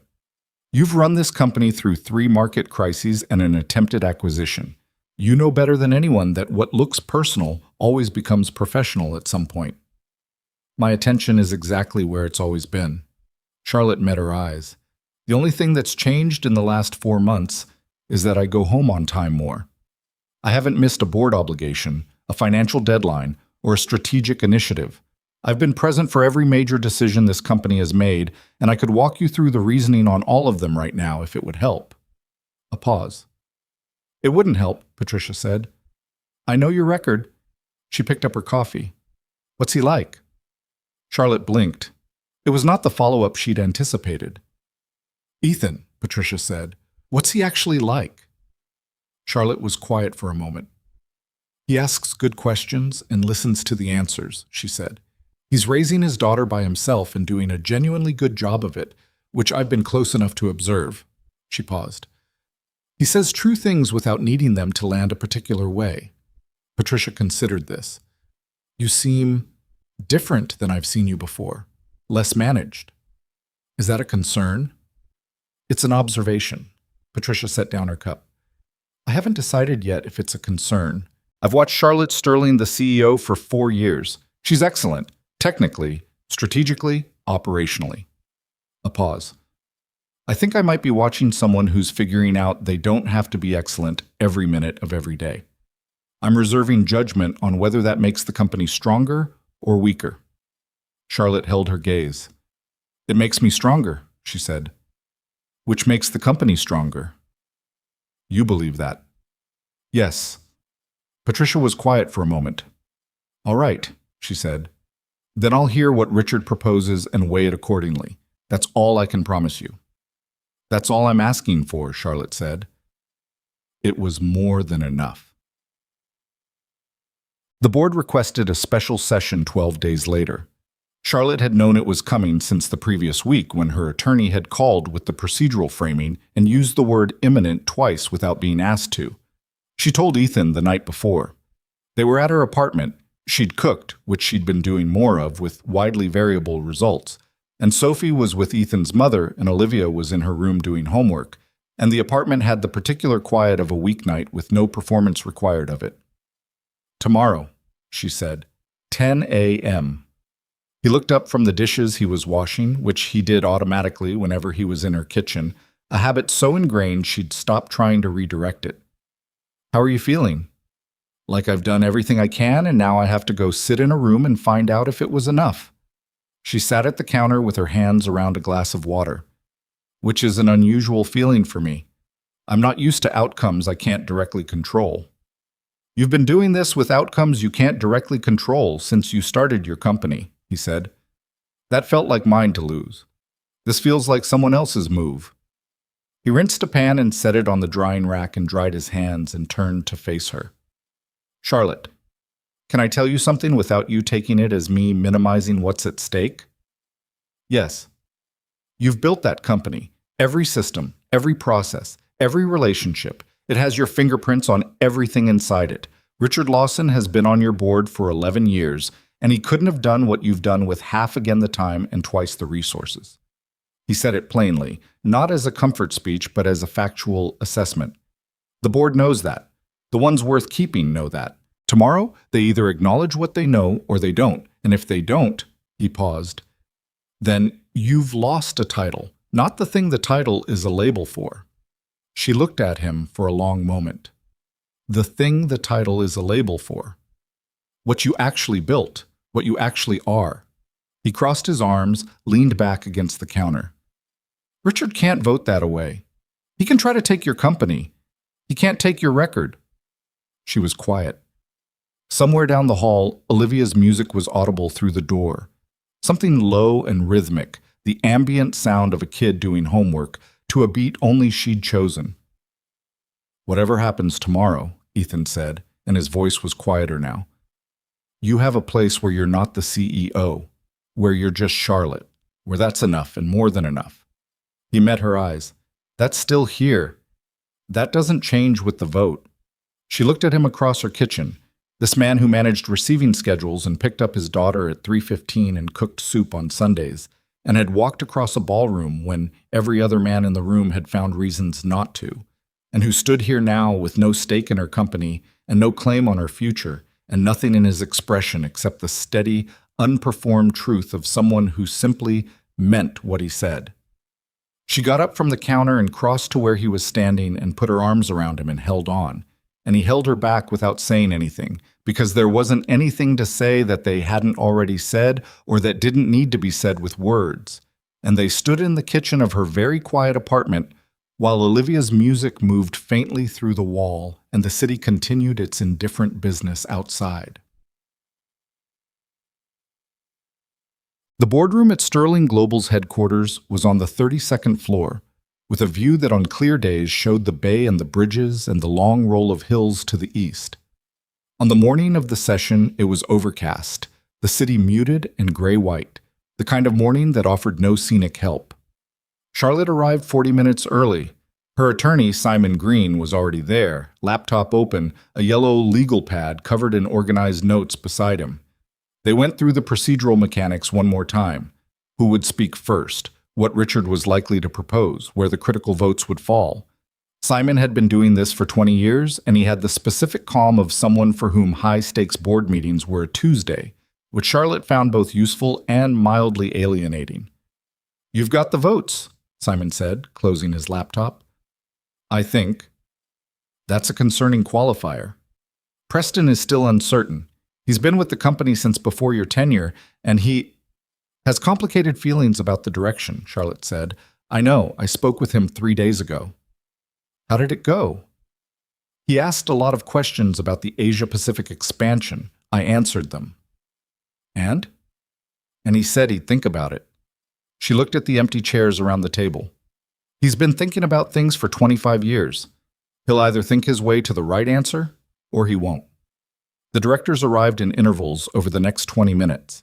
Charlotte greeted each of them with the professional warmth of someone who was not managing anything, who was simply hosting a routine session of a board she'd been working with for years. She did this well. She'd always done it well. The ability to be fully present in a room while internally tracking 11 different things was among her most developed professional skills, and she deployed it now with the precision of someone for whom it had become muscle memory. Richard arrived 8 minutes before the session was scheduled to begin, with the director Charlotte had marked as his most secure ally, a man named Holloway, who had been Richard's introduction to the board in the first place. They came in together, which was not subtle, and Richard greeted Charlotte with the same ease he always had, the long-practiced civility of someone who understood that how you behaved in the room before the fight was as important as how you behaved during it. "Charlotte," he said, "thank you for accommodating the session." "Of course," she said, as though she'd had a choice. The session opened with routine matters handled briskly. Simon handled the procedural framing. Richard let 3 agenda items pass before he made his move. After the quarterly summary, before the forward strategy item, in the liminal space where the formal business had begun, but the tone hadn't fully set. He proposed, with the careful language of someone who'd rehearsed this, a motion of strategic review. Specifically, a 90-day review period during which the board would evaluate the CEO's long-term vision against 3 alternative strategic frameworks to be developed in committee. It was not technically a confidence vote. It was more sophisticated than a confidence vote. It was a structure designed to create 90 days of ambiguity around Charlotte's authority, during which the informal power would bleed toward whoever was chairing the review committee, which Richard had already volunteered to do. He delivered it in 12 minutes, smooth and thorough, hitting the expected notes about fiduciary responsibility and stakeholder value and the importance of robust governance. Charlotte listened without interrupting. She'd heard the substance of it before, in the conversation she'd had with her attorney about what Richard might propose, and she'd prepared accordingly, but there was still something in the experience of hearing it said aloud. Her leadership framed as a question in a room where she'd been the answer for 15 years, that required a specific quality of stillness to absorb without reacting. She absorbed it. When Richard finished, she looked around the table with the measured attention of someone taking a reading. Holloway was nodding. 2 other directors had the careful non-expression of people who hadn't decided. Preston, at the far end of the table, was looking at his notepad.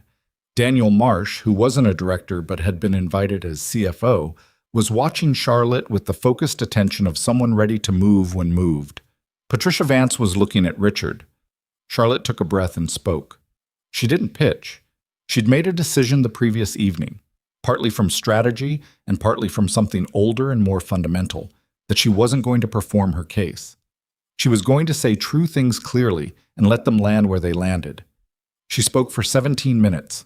She spoke about Sterling Global's operational position, its margin performance, the 3 strategic initiatives currently in execution, and the measurable progress of each. She acknowledged directly the board's right to evaluate any leadership at any time. And then she named with equal directness what the proposed review mechanism actually was. Not an evaluation structure, but a power diffusion strategy. One that would signal instability to every counterparty the company had relationships with and cost the organization more in stakeholder confidence than any strategic misalignment Richard had identified. Because Richard had identified no specific strategic misalignment, only the general shape of concern. "If there is a concrete objection to the direction I have set," she said, looking at Richard without hostility, just steadiness, "name it. I will address it. That is the board's appropriate function, and I welcome it." She paused. "What I will not welcome is a 90-day exercise designed to answer a question no one has actually asked." Silence. Holloway shifted in his seat. Richard, to his credit, maintained his composure. "The question being asked, Charlotte, is whether the board has sufficient confidence." "Then call a confidence vote," she said, "not a process." A longer silence. Patricia Vance spoke. "I'd second that," she said without elaboration. The director beside her, a woman named Cross, who had said almost nothing all morning, said, "I agree with Patricia. If we're having this conversation, let's have it directly." Richard looked at the table. Charlotte watched him do the count, the same count she'd been doing, and arrive at the same number. It wasn't what he'd wanted. He moved the motion to table the strategic review proposal. Holloway seconded it, saving face, buying time. The motion passed, which meant Richard's gambit was over, at least in its current form, and the room knew it. The session continued for another 40 minutes, routine matters, forward schedule. The Asia-Pacific expansion question that Charlotte answered with the detail she'd assembled 3 days ago for Preston, who listened this time with the open attention of someone whose question was being genuinely addressed. When the session closed, the directors filed out in the patterns. People file out of rooms where something significant has happened without quite being named. Richard stopped at the door. He looked at Charlotte for a moment. A real look. Not a performance of one. The kind that acknowledges something without saying it. And then he left. Simon gathered his notes beside her. "That was cleaner than I expected," he said. "He ran out of room," Charlotte said. "You made him run out of room." Simon picked up his laptop. "There's a difference." He left, and Charlotte stood alone in the boardroom for a moment. The view outside was still gray and overcast. The city went about its business. She became aware that she was exhaling slowly, and that her hands, which had been steady throughout the session, were slightly less steady now that no one was watching. She stood there for a full minute. Let it move through her. The residue of the morning, the cost of the composure it had required, the strange particular relief of a thing being over. Then she picked up her phone. She had 14 messages. Her assistant, Simon, Daniel, 2 board directors with follow-up, her PR team, her executive coach who must have heard something. She scrolled past all of them. She found Ethan's name and called.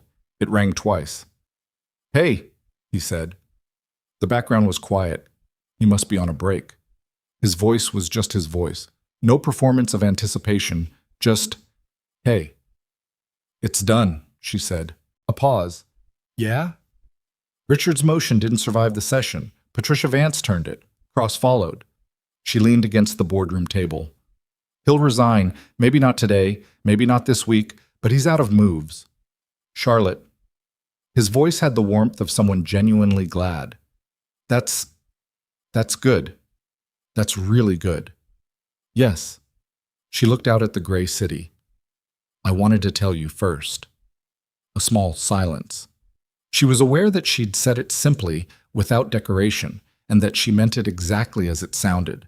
Not that he was owed the information first. Not that it was strategically sensible to tell him first, but that when the thing she'd been carrying for 3 weeks was finally over, the first place she wanted to put it down was with him. "I'm glad you did," he said quietly.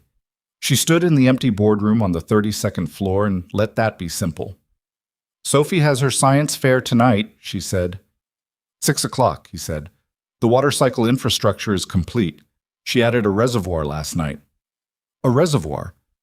She said no serious municipal system operates without water storage capacity. A pause. "I have no idea where she heard that." Charlotte found herself smiling. Not the careful, managed smile of a CEO at a professional event, but the real one. The one that arrived before she'd decided to have it. "I'll be there," she said. "I know," he said. "She knows." She hung up and stood in the quiet boardroom for another moment before gathering her things. 14 messages still waiting on her phone. An afternoon of follow-up calls. A statement for the communications team. A conversation with Daniel about what the session's outcome meant for the Q1 positioning. All of it could wait 20 minutes. She took the stairs instead of the elevator because the stairs gave her the particular solitude of a space between spaces, and she walked down 32 floors in the gray morning light, alone with the sound of her own footsteps, feeling something that wasn't quite lightness but was the closest thing to it she'd felt in a month. By the time she pushed through the lobby door into the February air, she'd decided on something she'd been thinking about for 6 weeks without quite letting herself finish the thought. She was going to close her laptop at 5 o'clock. She was going to pick up Olivia. They were going to the science fair together to watch a 7-year-old explain municipal water infrastructure to whoever would stand still long enough to listen. And after that, she thought, they might get dinner somewhere with bad lighting and excellent soup, and nobody was going to check their phone, and it would be an ordinary evening in an ordinary place. She couldn't remember the last time she'd been that ambitious about something so simple. Richard Lawson submitted his resignation from the Sterling Global Board on a Thursday morning, 3 weeks after the special session. It came as a formal letter, 2 paragraphs, the language of a man who had decided that a clean exit served him better than a prolonged positioning war. Charlotte read it at her desk, read it again, and then set it aside and moved on to the next thing on her agenda, which was a call about the Asia-Pacific expansion timeline. She told Ethan that evening. Not with triumph. She didn't feel triumphant exactly, which surprised her. What she felt was something more like the specific exhaustion that follows a long period of sustained vigilance, the way your body finally registers how tired it was once the thing requiring the vigilance is over. She told him over the phone while she was still in the car, and he said, "Good," without elaborating, and then asked if she'd eaten, which she hadn't, and they figured out dinner from there. That was the thing about the aftermath of hard seasons. They don't resolve into fanfare. They resolve into Thursday evenings and the question of what's in the refrigerator and someone asking if you've eaten. Charlotte was learning, slowly and not always gracefully, that this was not a consolation prize. That the ordinary texture of an evening was not what you settled for when the dramatic version wasn't available. It was the thing itself, the actual substance of a life, as opposed to the performance of one. She was still learning that. She suspected she would be for a while. The board appointed an interim member to fill Richard's seat while they conducted a formal search, and the company moved into Q1 with the specific momentum of an organization that has passed through a period of uncertainty and come out the other side intact. Daniel Marsh sent Charlotte a one-line email the week after Richard's resignation that said simply, "Asia Pacific, let's move." She wrote back, "Monday, bring the numbers." It was the most professionally satisfying exchange she'd had in months. Sterling Global didn't transform overnight. Companies don't. There were still difficult quarters and difficult conversations and the grinding daily work of keeping something large moving in the right direction. Charlotte still worked too much some weeks. She was still, by any objective measure, someone whose professional identity had been so thoroughly developed over 15 years that separating it from her personal identity required ongoing, imperfect effort. She didn't become a different person because Richard lost a board vote. People don't change that cleanly. But she closed her laptop at 5 o'clock more often than she didn't. She made it to Olivia's things, but not all of them, but most of them, And when she missed one, she called to say so instead of just not appearing and hoping the absence went unremarked. She started watching the show Olivia had been texting her about. She was, by episode 6, genuinely invested in a storyline that she'd had to have explained to her 3 times before it clicked, and Olivia had taken to sitting beside her on the couch and providing real-time commentary with the authoritative pleasure of someone sharing expertise they'd developed alone and were finally able to give away. "She's going to choose wrong," Olivia said one evening, pointing at the screen. "You've seen this already," Charlotte said. "Obviously." "Then don't tell me." "I'm not telling you what happens. I'm telling you what she's going to do." Olivia drew her knees up on the couch. "There's a difference. You can see it coming, if you're paying attention." Charlotte watched the scene. The character on screen was making a decision, the kind that looked like one thing on the surface and was clearly something else underneath. "She's scared," Charlotte said. "Yes." "So she's choosing the safe thing and calling it the right thing." Olivia turned and looked at her mother with the specific expression of a child encountering adult perception where they hadn't expected it. "Yeah," she said, "exactly." They watched the rest of the episode without talking, the specific, comfortable silence of 2 people who have found, after some difficulty, a way to simply be in the same room. Charlotte was aware of it, this ordinary Tuesday evening on a couch, her daughter's elbow occasionally touching hers, the television the only light. She was aware of it the way you become aware of things you almost didn't have. What? Ethan proposed on a Sunday morning in October. Not with elaborate staging, not at a restaurant or a viewpoint or an event designed for the purpose. He proposed in Charlotte's kitchen at 8:45 in the morning, while Sophie was in the living room arguing with Olivia about the rules of a board game they'd invented, and the argument was audible through the wall, rising and falling with the specific intensity of 2 children who were genuinely friends and therefore took their disagreement seriously.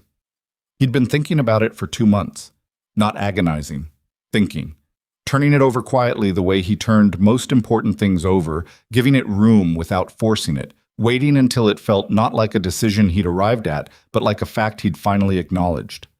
He didn't have a ring yet.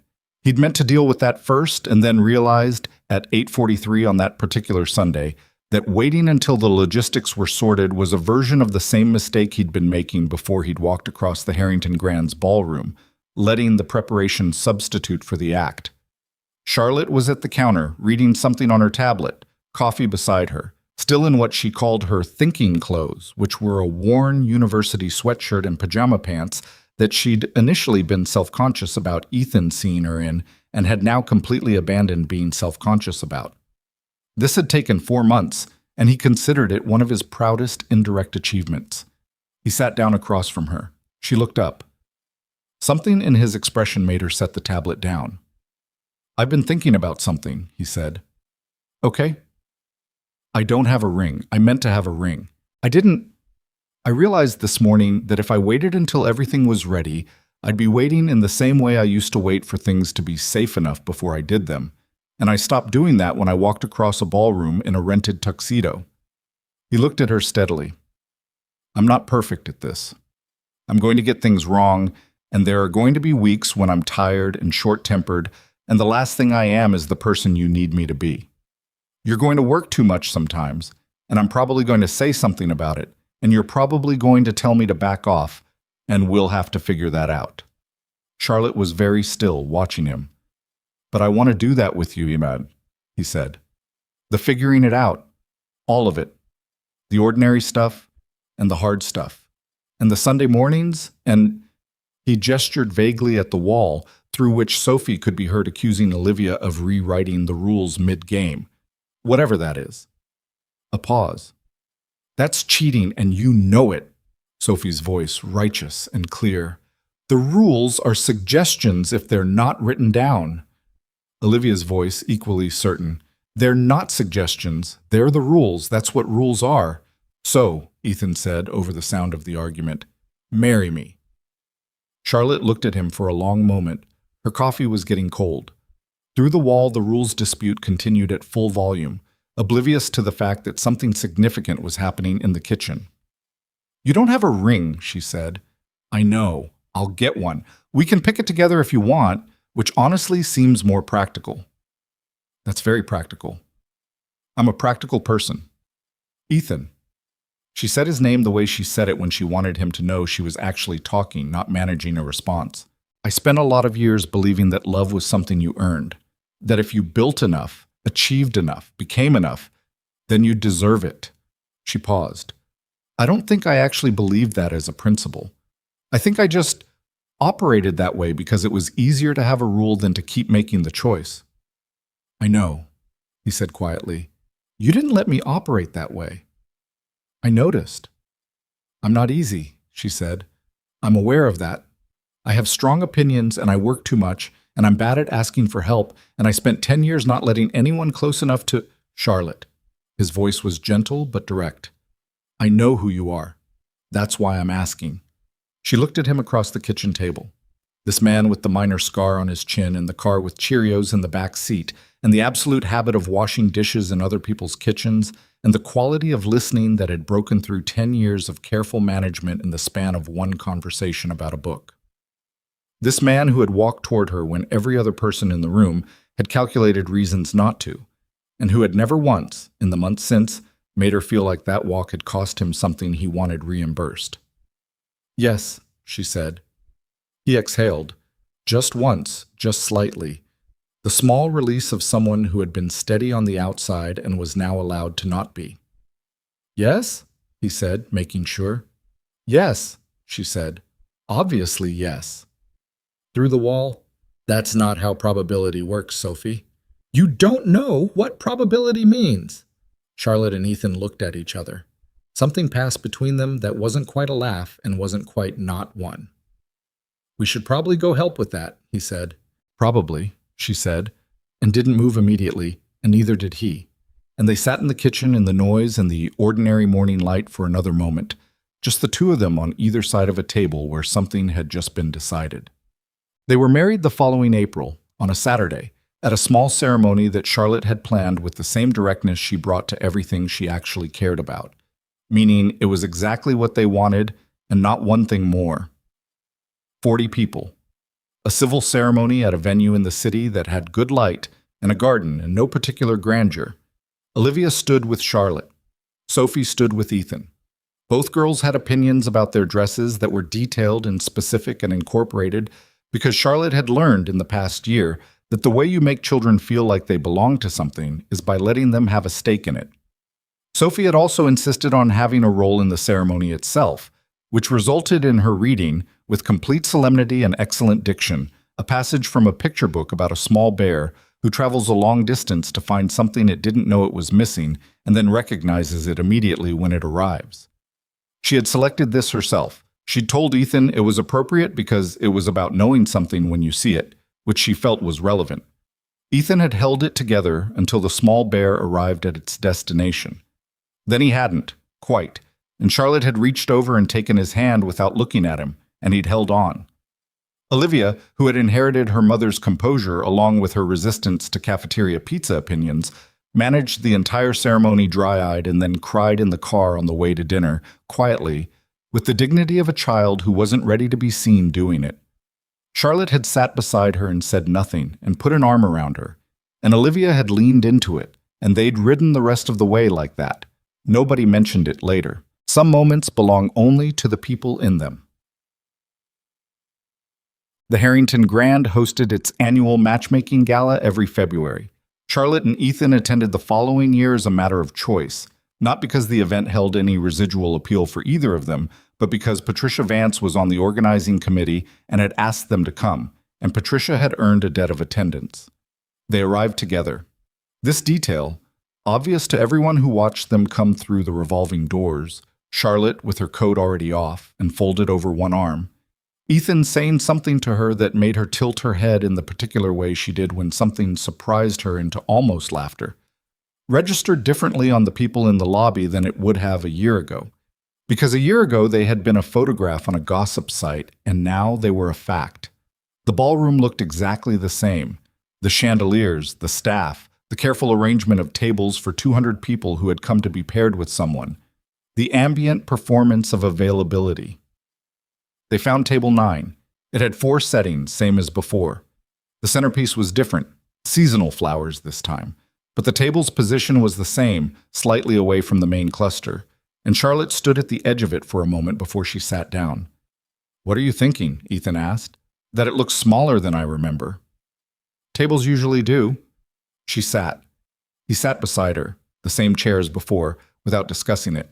She looked around this ballroom, the 200 people performing their careful social arithmetic, and thought about the version of herself who had sat here 12 months ago with a novel and an untouched glass of champagne, and the specific loneliness of someone who has been alone long enough that it starts to feel like a personality trait rather than a circumstance. She hadn't known, sitting here, that her life was about to change. That was the thing nobody told you. Change didn't announce itself.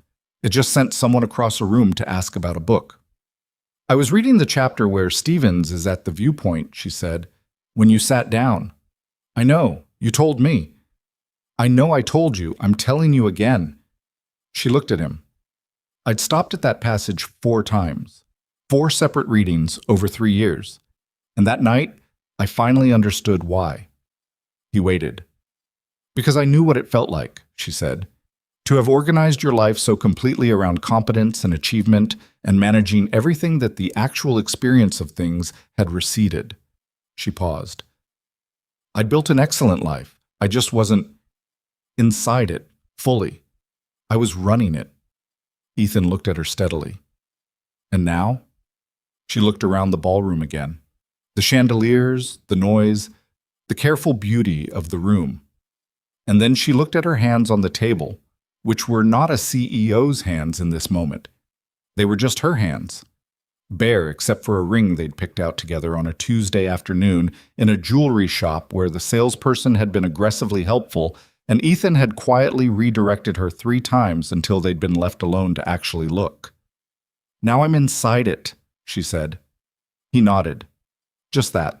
Across the room, she could see people doing the same thing she'd once watched from the inside of her own armor, performing the version of themselves most likely to be chosen, angling toward outcomes, working the room with the focused energy of people who believed the most important thing was being selected by the right person. She understood it. She'd done her own version of it for years in every professional space she'd inhabited. What she knew now, that she hadn't known then, was that being chosen by the right person was not the same thing as being seen by them. The first was something that happened to you. The second required you to be present enough to be seeable, not the polished, strategic, perfectly managed version of yourself, but the version that read the same paragraph 4 times because it hit too close, that let a 7-year-old's opinion of your pasta actually sting a little, that sat in the back of a car on a February night and asked a man to just drive. Presence, she'd learned, was not a gift you received. It was a choice you made, repeatedly, in the ordinary moments that accumulated into a life. She hadn't been good at it. She was still imperfect at it. She had weeks when work swallowed her whole, and she came home late and distracted and had to actively choose to put the phone down, and sometimes the choice was harder than it should have been, and Ethan would occasionally say something and she'd occasionally be defensive about it, and they'd have to find their way back to each other, which was never as elegant as she'd have preferred. That was the part nobody's love story included, the finding your way back part. The negotiation of 2 people with fully formed lives and old habits and specific wounds trying to make room for each other without losing what they were. It wasn't romantic in the conventional sense. It was harder and more honest than romantic. And it was also, in Charlotte's experience, the part that actually mattered. A waiter appeared with water. Charlotte accepted a glass. Ethan accepted one. Around them, the gala assembled itself into its familiar configuration. The dinner service beginning, the band tuning somewhere off stage, the room settling into the elaborate ritual of 200 people trying to matter to each other. "What do you think Sophie's doing right now?" Charlotte asked. "Probably explaining to my mother why the cardboard city's zoning regulations prevent the installation of a second school in the residential district." "There's already a school in the cardboard city?" "There has been since November. Olivia built it." Charlotte looked at him. "Olivia built a school in Sophie's city?" Sophie gave her a zone. They negotiated the footprint. He picked up his water glass. "I was not consulted. I came home one Thursday, and there was a new building with a sign that said Olivia's School on it, and Sophie was explaining the enrollment procedures. Charlotte sat with that for a moment. Her daughter, who had been 10 years old and measured and careful about what she let herself want, had built a school in a cardboard city and negotiated its placement with a 7-year-old she'd met because her mother had sat down at table 9 and talked about a book. These were the downstream effects of small choices. The things you couldn't calculate in advance. You walked across a room, or you didn't. You finished the book, or you put it down again. You told someone the true thing, or you managed it into something safer. And the downstream effects spread out in directions you couldn't have predicted from where you were standing. Charlotte had spent 15 years being excellent at predicting outcomes. She was good at it. It was a skill she valued and intended to keep. But she'd learned in the past year that the outcomes worth having were often the ones she hadn't been able to predict. The ones that arrived because someone made a choice that didn't calculate cleanly, that couldn't be optimized in advance, that just meant something, and so was done.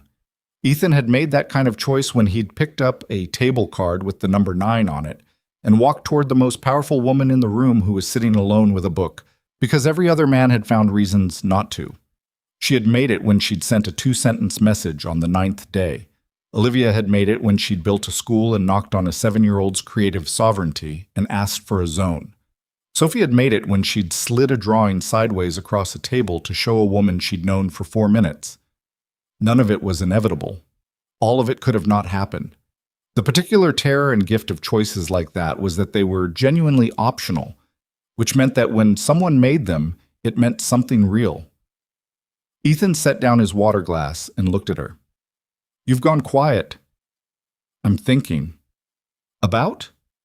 She looked around the ballroom one more time. The chandeliers, the 200 people, the particular beauty of a room full of people hoping for something. "About how close it all was to not happening," she said. He didn't answer immediately. He'd learned over the past year that she said things like this not because she needed reassurance, but because she needed to say them, to mark the thing, to acknowledge that it had been genuinely contingent, that they were here because of choices rather than inevitability. "It was close," he said, "if you'd asked for a table change." "I thought about it." "I know, you told me." She looked at him. "What made you not?" He thought about it. "The real answer, not the clean answer." "Sophie," he said finally, "she'd said that morning that I did things even when I was scared, and I was standing there with the table card, and I was definitely scared, and it seemed like the moment where I either was the person she thought I was or I wasn't." Charlotte looked at him for a long moment. A 7-year-old had made an observation about her father's character on a school morning, and it had moved through him all day. And at 8:30 that evening, it had made him walk across a ballroom instead of away from one. This was the true story, under the story. Not two people meeting at a gala. A man trying to be worthy of his daughter's faith in him. A woman who'd stopped at the same passage in a book for 3 years because she couldn't afford to feel what it was pointing at. 2 kids who found each other in a park and ran across the grass. A school in a cardboard city. "We should go home soon," she said. "Patricia will be offended if we leave too early." "Patricia will survive. She's tough." Charlotte stood and picked up her coat. "Also, I want to see the school." "The school will look the same as it has since November." "I want to see it anyway." He stood too, and she took his arm because she wanted to, not because the room required it, and they moved through the Harrington Grand's ballroom together, past the tables where 200 people were working hard at being chosen, past the bar where Marcus would have been standing if they'd thought to invite him, which they hadn't but would hear about, past the revolving doors, and through them into the cold February air of the city outside. The drive home was 20 minutes. The city passed around the car in its familiar nighttime way. Streetlights and lit windows, and the indifferent beauty of a place that had been going about its business the whole time their lives had been changing inside it. Charlotte thought about Stevens on the pier at the end of the remains of the day, finally understanding what his life had cost him. The specific sadness of a person who organized everything beautifully and felt nothing. She'd stopped at that passage for 3 years because some part of her had known, without being willing to name it, that she was in danger of the same thing. Not the servitude of it, the emptiness of it, The life that was excellent in all its measurable qualities and somehow absent of itself. She wasn't that story. She was, she thought, the other story, the one that didn't get written as often because it was harder to make sound impressive, the story where someone noticed in time, where the book got finished, where somebody walked across the room. The car turned onto Ethan Street. The apartment building was lit the way it always was, the third-floor windows warm, a light on in the living room that meant Ethan's mother was still up, which meant Sophie was probably also still up and would deny it convincingly. They took the stairs because the elevator was slow, and they'd both always taken stairs when given the option, which was one of the small compatibilities that had seemed trivial at first and turned out to be the texture of a shared life. Ethan unlocked the door. From inside came the sound of the television and his mother's voice saying something, and then Sophie's voice, higher, saying something back, and then a pause, and then running feet. Sophie hit the door at full speed and grabbed Ethan around the waist. "You were gone forever," she announced into his jacket. 3 hours, he said into the top of her head. "That's forever." She pulled back and looked at Charlotte. "Did you have a good time?" "We had a good time." "Was it better than last year?" Charlotte looked at her, this 8-year-old with her dad's directness and her own very specific perspective on most things, and thought about last year, table 9, the book, the untouched champagne, the man who sat down beside her and asked what she was reading. "It was different than last year," she said. "Last year was better in different ways." Sophie considered this with the seriousness she brought to information she was still processing. That makes sense, she decided, and went back to the television. Olivia appeared in the hallway. 11 now, a little taller, her mother's way of assessing a room before entering it. She looked at them both the way she'd been looking at them since the wedding, with the expression of someone who had gotten something they'd wanted and wasn't quite sure yet how to hold it without it feeling fragile. "How was it?" she asked. "Fine," Charlotte said. "We left early." "Because of me?" "Not worried, just curious." "Because we wanted to come home," Charlotte said. Olivia nodded, accepting this as the complete answer it was, and went back to the hallway and probably back to her room, and Charlotte heard her door close gently, the specific click of a child who has learned to be quieter than she used to be because there are people sleeping nearby worth being quiet for. Ethan's mother put on her coat and kissed them both and said goodnight and left, and Sophie was persuaded, after some negotiation, that bedtime was indeed applicable to her, and the apartment settled into its nighttime version of itself. Quieter, warmer, the sounds of 2 children winding down in their respective rooms, the television off, the kitchen light on. Charlotte sat at the kitchen table while Ethan made tea because it was the kind of night that wanted tea rather than anything else. He moved around the kitchen with the automatic ease of someone completely at home in it, and she watched him and thought about Stevens on his pier, and about small bears traveling long distances, and about the particular luck and choice and improbable accumulation of small decisions that had resulted in her sitting at this table in this apartment, listening to her daughters settle into sleep. She thought about what she'd built. Not sterling global, though she was proud of it, genuinely, in the way you're proud of something you made with your hands and your mind and more years of yourself than you can fully account for. But the other thing, the harder thing, the thing that didn't have a name in the language of professional achievement or quarterly reports, the life she was actually inside. Ethan set a cup of tea in front of her and sat down across from her with his own. They didn't need to talk. That was one of the things about a year of ordinary evenings. You built up a reserve of silence that didn't require filling. But after a moment, Charlotte said, "I want to finish the book tonight."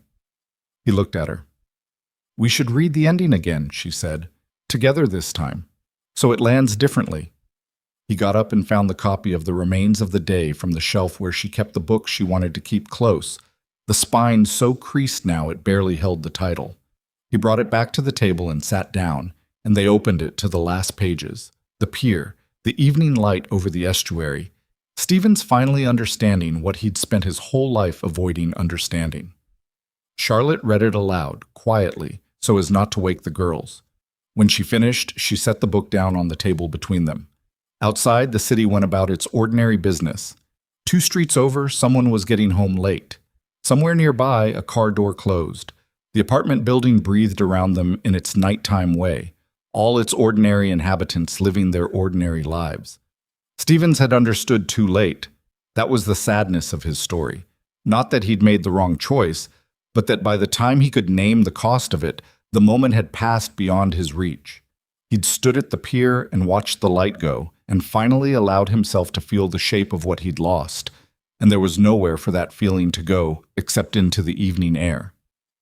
Charlotte had stopped at that passage for 3 years because she'd known, in some part of herself she hadn't been ready to visit, that she was standing at the edge of the same understanding, that the life she was running so effectively was running past her. The competence and achievement were real and valuable and genuinely not enough. She hadn't stood there long enough to lose the moment. That was the version of the story she got to live. She reached across the table and picked up her tea. "Good book," Ethan said. "Great book," she said. He smiled. The kitchen light held them both in its warm and ordinary reach, and the night settled around the apartment like something that had always been there, waiting for the people inside it to notice it, which they finally, fully, had.